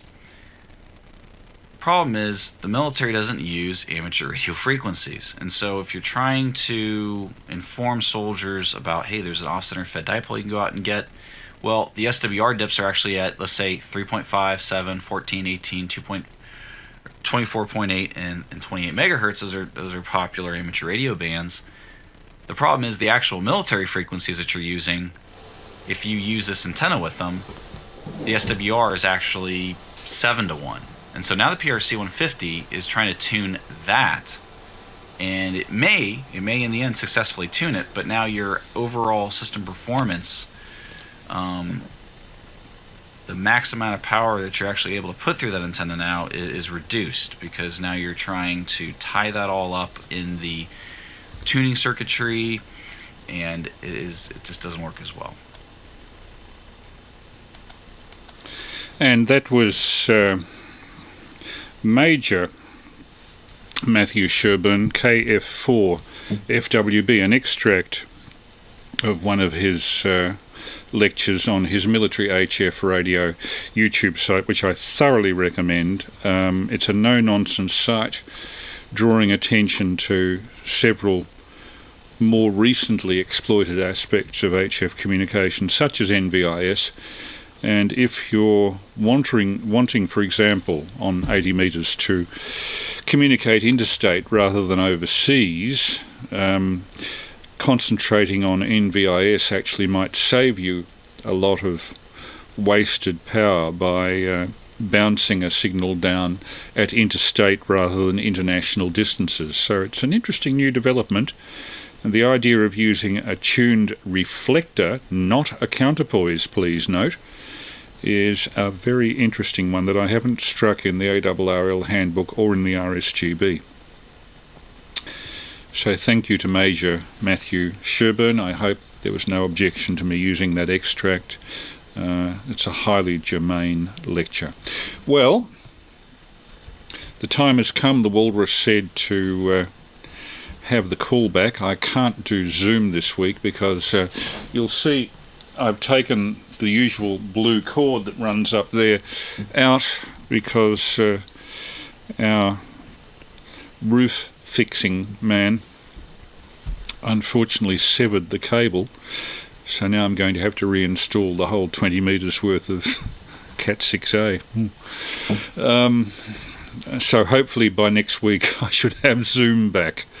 I didn't actually think that I'd be on even with live streaming this week. It's just that I had to sit down with this new incarnation of OBS software and get my head around it. So with that being said, I'll flick over for a callback on 147.475. So reaching for my pen. I know that Dave Ranson, VK3ECG, won't be there, although he was there on the text chat. But do we have any people calling back on 147.475? This is VK3 Alpha Mike Lima putting out a CQ call.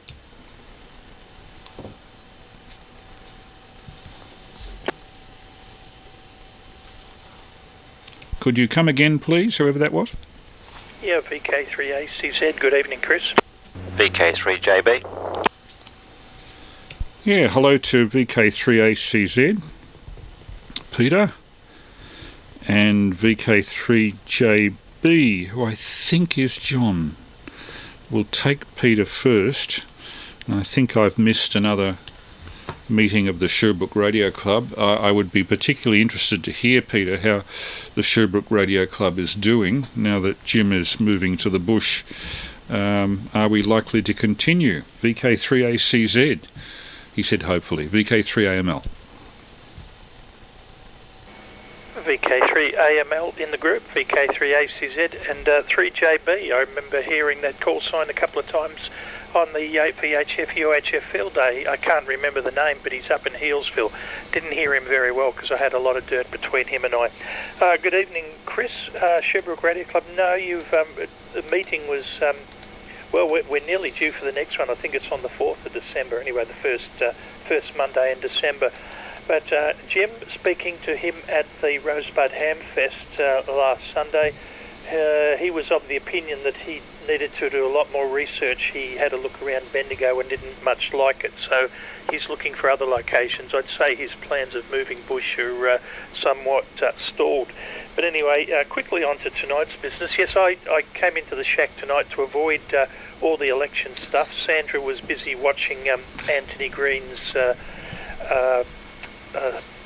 presentation on the ABC, and you've got to admire the guy. He really does a good job, and when I briefly looked in, I saw that the graphics were very, very impressive, even though at that stage they'd counted 0.3% of the vote. Oh my goodness. But anyway, yeah, we won't go into that because it's not a political forum, is it? Had some fun on the VHF UHF field day, Chris. I sat up the top of a hill with my IC705. a mast and took it in turns with a 70 centimetre 10 element Yagi and a 2 metre 5 element Yagi. The furthest contact was Ralph Lima over there at Enfield. Got down to Mount Tassie as well. But I heard the Portland boys but couldn't get through. Anyway, enough of all that. We had the big rainstorm come through tonight. It certainly looked worse on the radar than what it was. But anyway, we were back to business. The sky is clear again. Okay, on to your broadcast tonight, which you certainly took a lot of effort with. Oh boy, what a fantastic presentation. Let's start with Jack Little. As soon as you mention him, the lights came on. Who could forget good old Jack in the late 60s, early 70s, watching the World Championship Wrestling every Saturday and Sunday at midday on Channel 9. Yes, good old Jack Little with his gruff voice. This Saturday night, Festival Hall, Cyclone Negro versus Mario Milano, or whatever. Very entertaining. The colour Melbourne, what beautiful imagery there was there, 1938. The Eastern Hill views reminded me of sitting up in the St Vincent's Hospital and looking out and seeing nothing quite as impressive as that, but boy, it was good cinematography. Absolutely loved it. And of course, a personal favourite of mine had to be the Spirit of Progress going along there, where you said was Glen Roy, and good thing it hasn't changed a bit. Hi. A bit sad about the S-classes, especially those ones with the fairings on them. They were all scrapped. I think there were 18 or maybe it was 20 of them, but they were all scrapped, and I think it was a terrible mistake because at least one of them should have gone into the Railway Museum and didn't. Moving along a little bit, the ABC officers, yes, I used to meet Rowan Forster, the newsreader, socially, and I'm so disappointed that I never put the stomach pump on him to go and have a look at the old ABC officers. Absolutely loved your quip about Toorak means I have more money than you, haha. Yes, you get the feeling when you drive through Toorak that they even have burglar alarms on their rubbish bins. The church in Whitehorse Road, Box Hill, walked past it many times, didn't realise. I am going in to have a look at it next time. Anyway, that's enough waffle from me for this over. Very enjoyable broadcast. If only I could go back and see some of that stuff myself. There's two time periods where I'm most interested, around about 1910 and during the middle of the war are the times that I'd like to walk through the streets of Melbourne. And I do in my imagination, especially helped with great presentations like that one. Back to you, Chris. VK3AML in the group, VK3ACZ. And we say morning. And hello to John, VK3EGG. Good. I was wondering how essentially a slideshow would go down, and was trying to remember all the facts about the photographs as we went, so if I missed anything, apologies. But having worked on the site, I was always curious about its history. There were people, frequently the old-timers who were there in 1942, who I met 40 years later, all talked vaguely about a church having been on the site, and of course we have the cottage here, which was the old presbytery, and we have the big Studio 320, I think it was, which was the Sunday school or the church hall. And I was always intrigued by the stories, and when I started to look into Trove and photographic resources of the State Library and pictures going right back to the gold rush in that area, I became aware that the concentration of activity in Melbourne hasn't always been Swanston Street or, in the case of Government, Spring Street.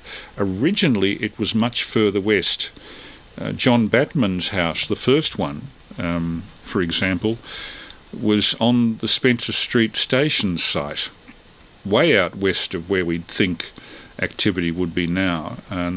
Government House, the first exhibition building, all in that little couple of blocks around the William Street, Lonsdale Street intersection, which is the last place you would expect that sort of stuff to be now.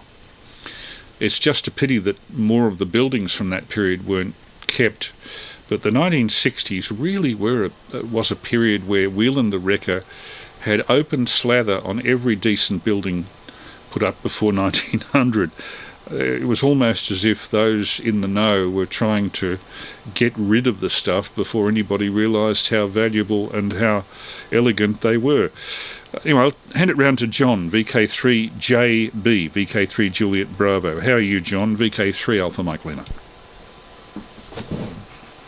Yeah, good day, Chris. It's George, normally ZIG, but running the JB call sign tonight because up on the hill here. And yeah, I did work the other station briefly on the field day, so I've been up here all day playing around, sort of doing a lot of work on the shack up here actually. Yeah, I've made a huge amount of progress, probably more progress towards having permanent radio up here than I've done in, well, without a doubt, it's the most progress I've made on having a sort of permanent radio up here, so pretty happy with that. And yeah, pretty happy with the few contacts I made. I sort of had a couple of friends over, so yeah, we probably did a lot more talking on the couch, or we definitely did a lot more talking on the couch than on the radio, but still managed to make a few. But my laptop's gone flat, so I've sort of parked that up, and yeah, just been listening down on the HF bands, and then I thought I'd wander up here and only caught sort of the tail end of your emissions there.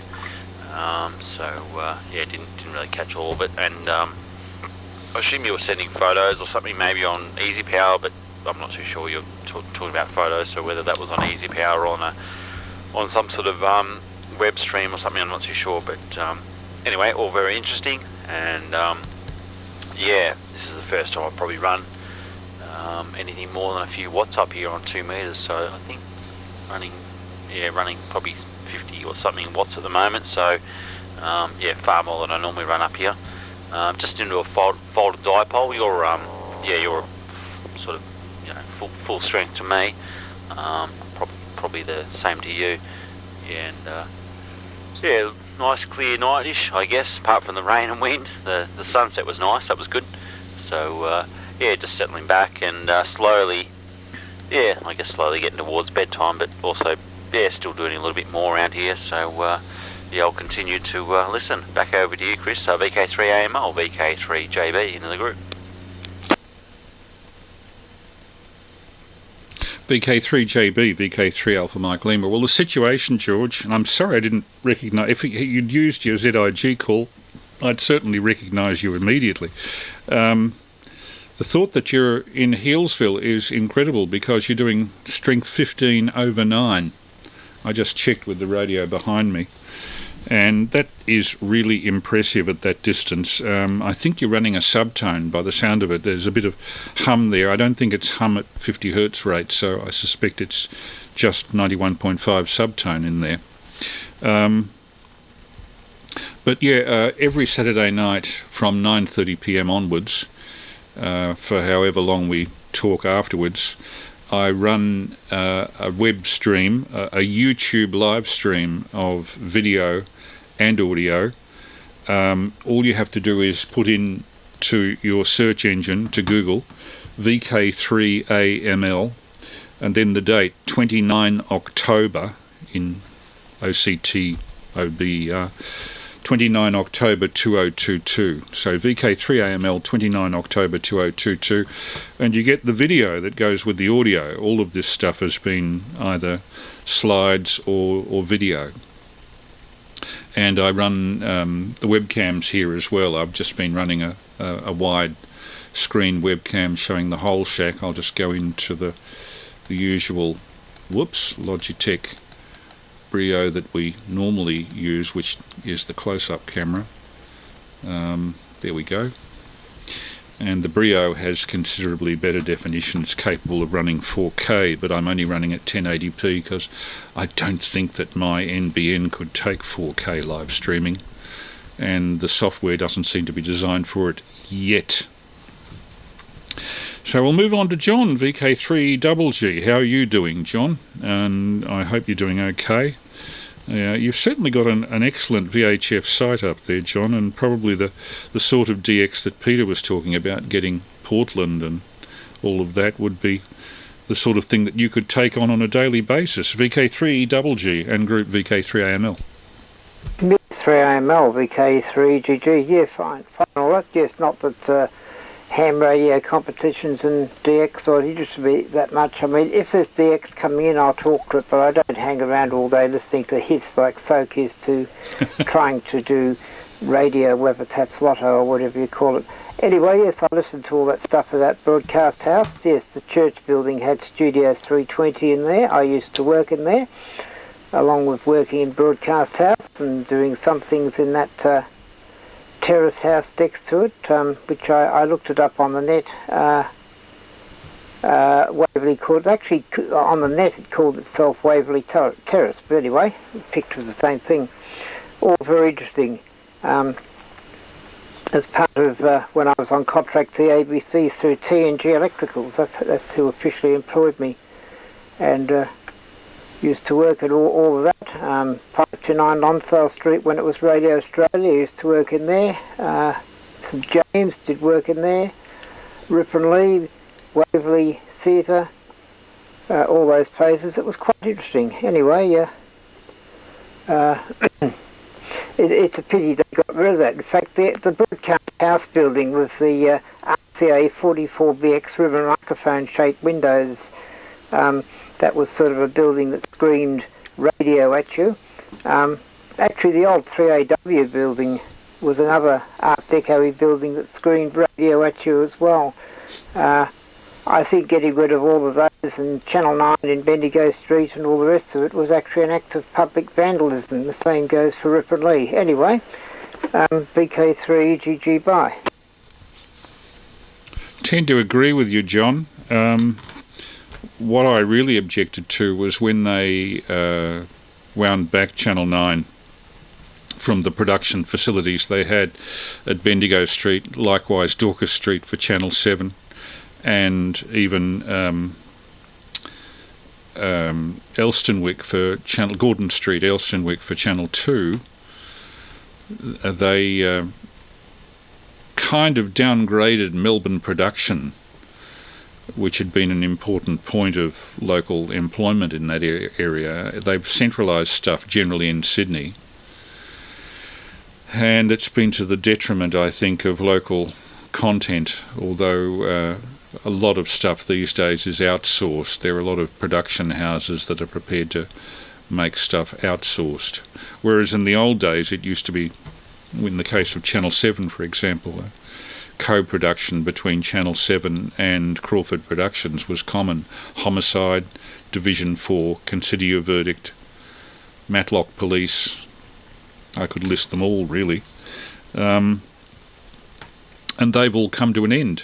I remember a girl that I was briefly going out with back about 1982 was auditioning for a late Crawford production called Sarah Dane. She didn't get it, but they were then, I think, in Middleborough Road, and they Crawford's had been in Abbotsford, in Johnson Street, Abbotsford, on the site of what later became, I think, part of the Fire Brigade's training school or something.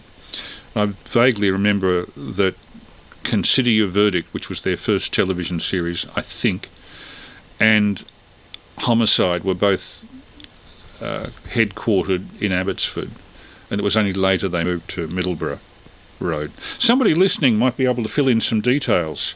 I'll hand it back round to Peter, VK3ACZ, with a pause in case somebody else can come up with that. VK3AML. VK3AML in the group, VK3ACZ, nothing heard. All I can say is that I've got the DVDs that Crawford's have released of the Matlock Police Division 4 and Homicide, and I especially cherish them because, like your show tonight, Chris, there's a good, your test transmission, there's plenty of history to indulge in. Some of it before my time, and some reminds me of what used to be. A couple of things just quickly. The NVIS presentation, love the way he said NVIS, but when the curfew was on, and good old Dan for getting himself re-elected, but no, I mustn't go there. I didn't have the chance to go out and purchase masts, towers or anything like that, so I ran my NFED along 3 sides of the back fence, 6 feet off the ground. Amazed that I got into Finland on 40 metres and other places, not that you would expect. In fact, I was speaking to a ZL one afternoon and he said, oh yes, your antenna will do all right for your local stuff, you know, as it's pushing its radiation straight up, but nobody will hear you from DX. And I didn't have the heart to tell him that I just worked Finland before that. But anyway, I mentioned before the brave, intrepid crew up there at Enfield State Park. That's Ralph Lima, Steve ZH and Sean KK. We're all up there working different bands. Their micro stuff apparently blew over, so spare a thought from when the big storm came over with rain and all that. It sounded like they were doing it pretty tough, and I think it petered out a bit by the time it got to us. And one other thing I want to say, Rolly, if Rolly's still listening, ZL1 BQD, 2 Saturdays ago, I think it was, I heard him work a park-to-park on 40 metres with a VK2. I'm rather astounded that very early in the afternoon, not long after lunchtime, I was hearing Rolly on 40 metres, 2,500 kilometres, as you'll be most aware, that it's quite unusual to have propagation that good on 40 metres during the day. Different story come afternoon, evening, but during the day. So I was hoping to mention that to Rolly and give him a well done, so hopefully he's listening. Back to you, Chris. VK3AML in the group, VK3ACZ. Yeah, I'm only sorry, Peter, that we can't activate Zoom tonight, because I can't run the Zoom computer as well as the computer that I've got. I have 2 Ethernet cables going back to the modem through the roof, and I've tried a diplexer, and for whatever reason it won't work on a single Ethernet cable, so I've used 2, and one of the 2 has died, and that's the one that the Zoom computer is running. I have to use Zoom on a separate computer because I have to direct it to a different screen, and I also need to be able to mix the audio from Zoom through my studio mixer into the other computer. I couldn't mix it so easily if everything was done through one computer. So I've got the facilities, it's just that when you do these live streams, unfortunately, with the software and the hardware problems all getting it to work together, you're looking down a long tunnel of nasty possibilities. And a couple of weeks ago, of course, I ran into the nastiest one, which was some hotshot at OBS software thought that he would improve it slightly by by changing the complete graphical user interface to the point where you couldn't find anything. In other words, he'd improved it from a perfectly workable piece of software into a pile of software shit that doesn't work for anybody, and I was expected to get my head around it in the 5 minutes before I went to air. So that was a recipe for disaster, and in fact was disastrous. Now, going over to the NVIS antennas, I did a bit of a calculation here, and he was talking about putting the reflector 5% longer than the dipole-driven element, 0.15 of a wavelength below the activated dipole. And on 40 metres, that is very achievable, because the dipole would be 6 metres above the reflector. And most people, I think, have a 6 metre mast in their backyard. I certainly have something a bit longer than that. So 6 metres is very doable. Anyway, round to George. And George, yes, you are putting in a fantastic signal. I'd be interested in what antenna you're using up there in Healesville, because it's a rock-crushing signal here. We probably have a lucky alignment of hills as well. If you're still there, George, VK3ZIG/3JB, VK3 Alpha Mike Lima. Yeah, definitely still here, Chris.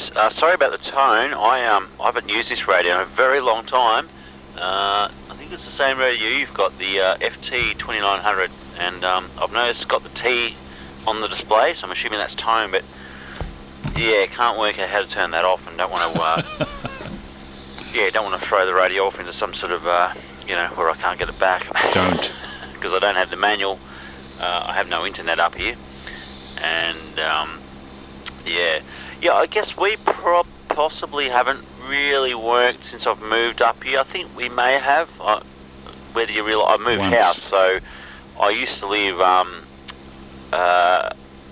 Sort of close to town in Hillsville. At a much lower elevation, and we used to chat a fair bit then. Now I just can't remember. So whether you realise that I'd moved house, and I'm sort of building a little radio sort of shack or station up here on top of a hill. So I just can't recall whether or not I've worked you from up here. But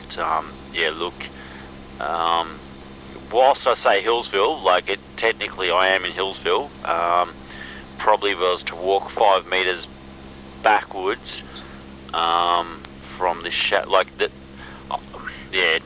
guess maybe I should say Dixon's Creek. It's probably a slightly more accurate description, but technically, the way the map's drawn, technically Hillsville. Although to get to town from here is like a 15-20 minute drive. So I mean it's a long way. This spot here is I've been absolutely blessed. It's very quiet. I'd say the nearest power pole would be probably a kilometre away. So completely in the middle of the bush and completely off grid. Well, the house itself is off grid, and the house itself is probably 15-minute walk from here. And this spot's even more off grid. So very quiet. On HF there's not much noise except for the over horizon radar. That's probably the main noise we get.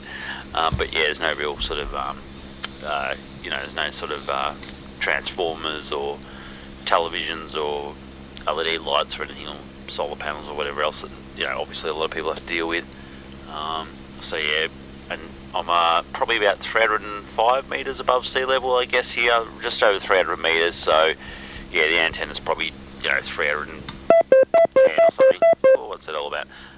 And just running a folded dipole, so it's a commercial folded dipole, probably 6 metres off. Oh, I think it might have dropped then for some reason. Maybe it's a timer.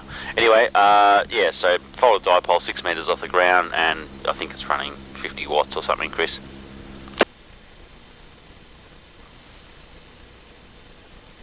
Okay. The folded dipole is for what, 2 metres? I think it's for 164 or something. It's a commercial one. It's not but it certainly works on this band, and I've noticed it even works really well on 70. So, and the diameter of it's about 40 mil thick. So it's a really, really, if you hit someone with it, you'd probably kill them. It probably weighs a couple of kilos. Probably weighs 5 kilograms or something. I'm just trying to imagine the police report. The man was killed by being hit by a dipole. But the thicker the antenna is, generally the broader the bandwidth, within limits. And it's doing extremely well, if that's no gain. Is it vertically polarised? Yes. I think it is in vertical. That's a good question. It is vertically polarised, I'm pretty sure. I'm just trying to remember. I'm sort of thinking, which way is it facing? But and it's sort of on a bit of a funny angle. It's sort of, a bit half fallen down, I guess. But I do have a 12-element beam here. If you really want, I can face that at you. It's set up because of the... actually, I'll do that. On the next over, if you come back on the next over, what I'll do is I'll point the 12-element at you, and we'll give that a go on the next one after you've... if you go around for another over. Mate, you're flat out. Flat out is flat out. If you feel you must, go ahead, but it's not going to make much difference, except if there was a needle in there, the needle would go tink at the end of the scale. At the moment, it would go bend if you do what you're proposing to do. Just have pity on my FET input, okay? I don't want them overvolted. I'll hand it round to John for comment. VK3EGG, VK3AML. Yes, 3AML, VK3AML. Yes, well, I can hear the signal from Healesville quite well here in Upway, and I've probably got Mount Dandenong mostly in the way going that way, but it's reading about S8 or something, so it's fully intelligible, so yeah, that's all very good. Yes. Yes, very interesting about the history of Melbourne and how the Toffee End and the Government House and all the rest used to be down that end of town. So when did the current Government House that's in behind the Botanical Gardens get built? It must have been built more recently. Obviously it's not the original one. It'd be interesting to do some research on that. Might even try and look it up later on and see if I can find out. Yes, well, I'll just put it by to whoever it is, and I'll just listen until a bit later on. Okay, so VK3AML, VK3GG. Yeah, I can probably fill in some of the details, John. The original Government House, in terms of where the Governor first stayed, was Jolimont. The house that Governor Latrobe, the first governor in Victoria, occupied, Jolimont, was on its original site in very dilapidated condition until about 1963. My mother took me to see it when I was about 7, which would have been about 61 or 2.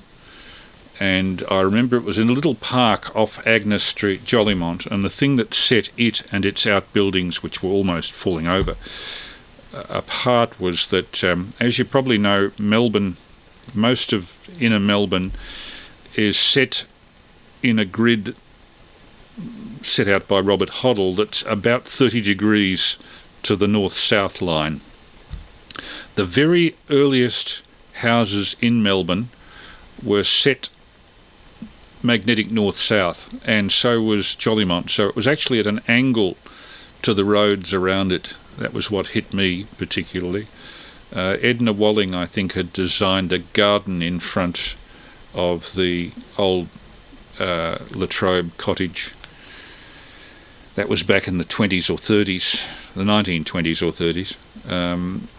And they eventually moved the cottage, what was left of it, to the Domain down near Melbourne Grammar, and rebuilt it in the original plan so that you now can go into it as a sort of a stately home. It was only a small prefabricated cottage brought out from England, really, though beautifully fitted out now. Anyway, they built that Government House at the corner of the corner of Lonsdale and William Street, on the site of what's now the Law Courts opposite the Broadcast House site, in 1845. And I think very briefly the governor lived there, but sometime in the early 1850s, Toorak House became available, and the government rented it for could have been the end of Latrobe's reign, certainly in the reign of Governor Hotham, and in all of the governors from let's say 1855 to 1875, they were at Toorak. The Toorak House still survives, though admittedly not with the 148 acres around it. Can you imagine what it'd be worth these days? A mansion, one of the oldest mansions in Melbourne, 1849 construction, surrounded by 148 acres, which was almost the whole of Toorak. Just imagine what that would be worth now. Unbelievable. And there it is in those photographs taken in 1860, surrounded by bush. Gosh. And the present Government House was built around 1874-75. I think you'll find that's correct. I only know this because one of my research interests of years gone by was photography. in addition to moving pictures. There was more money in researching documentary film, but early photography was an interesting thing to research, and I've really applied that until tonight doing the coverage of early Melbourne. I thought it was necessary to illustrate what I was saying, and photographs are a very good way of doing it. Back round to Peter, VK3ACZ, VK3 Alpha Mike Lima, and congratulations on, was it One Tree Hill you went up, Peter, with the IC705 and the beam antennas? It would be interesting to try sideband on 2 metres from up there.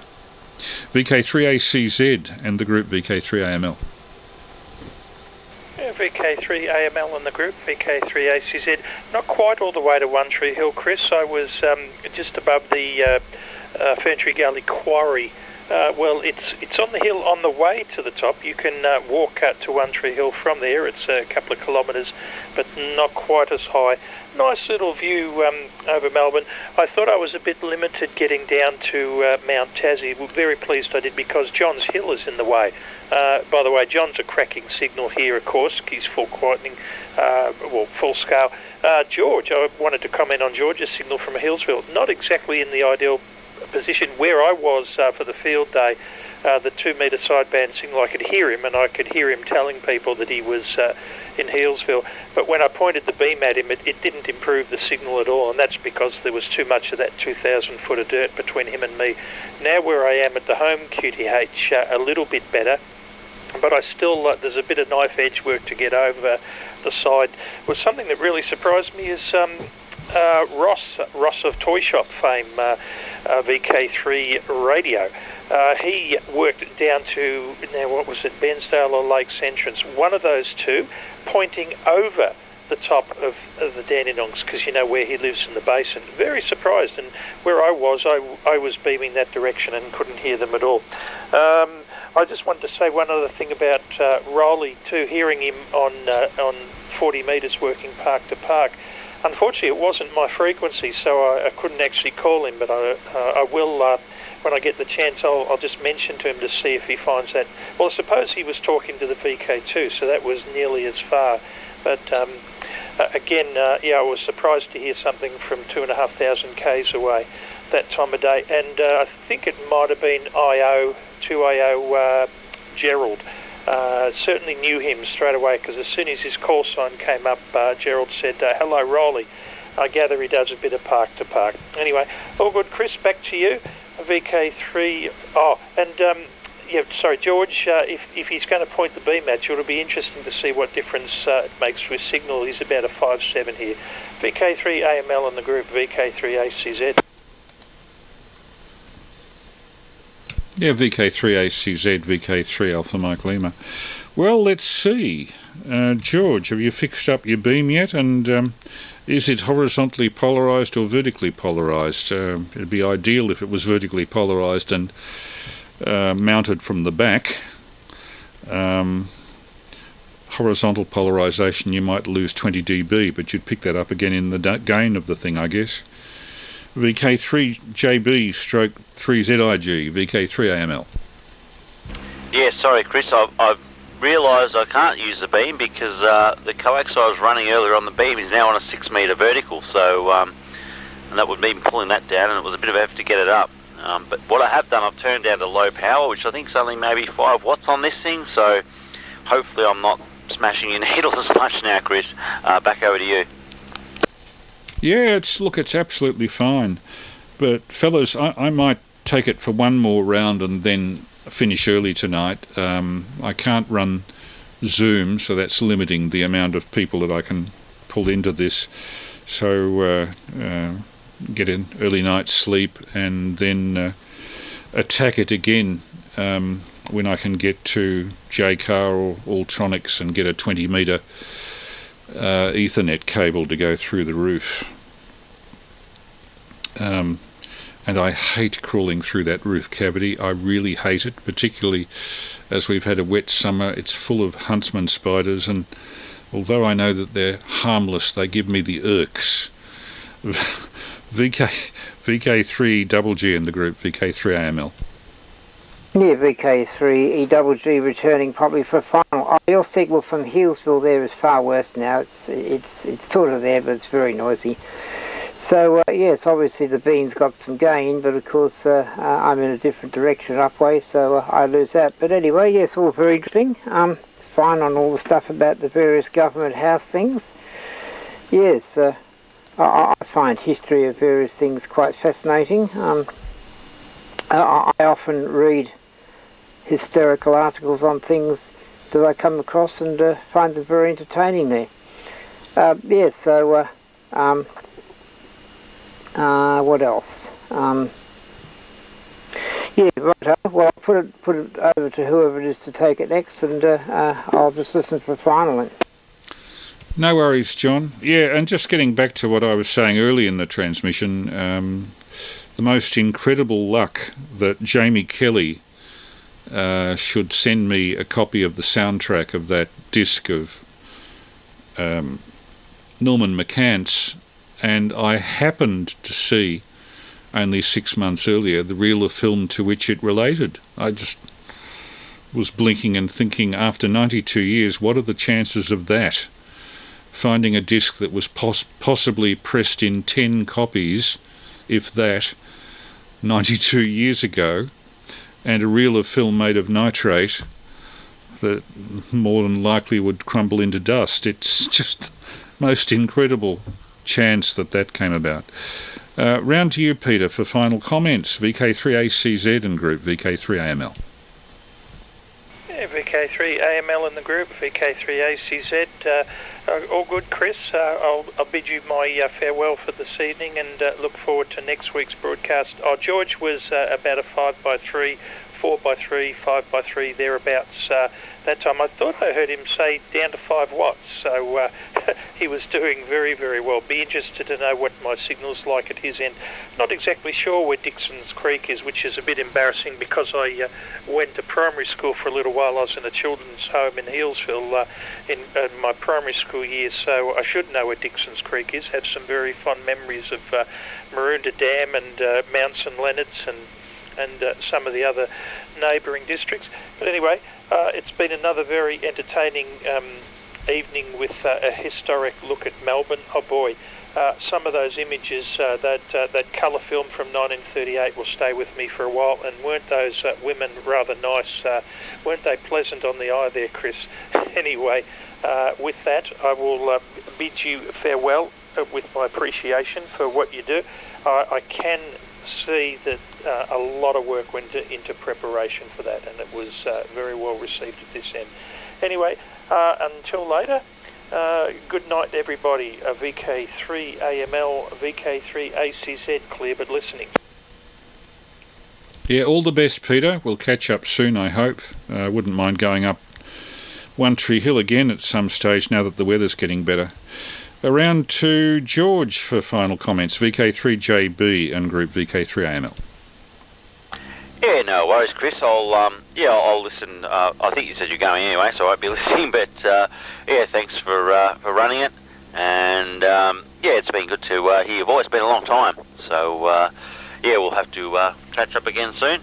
And yeah, we'll definitely catch up again soon over the radio. Hopefully you're keeping well, and hopefully Prue's doing well. And till next time, yeah, have a good weekend, and I'll chat to you again. VK3AML, VK3JB, clear and listening. Good on you, George. Before we close, are there any final callers that would like to make a comment or whatever before we pull the big switch? VK3 Alpha Mike Lima, listening.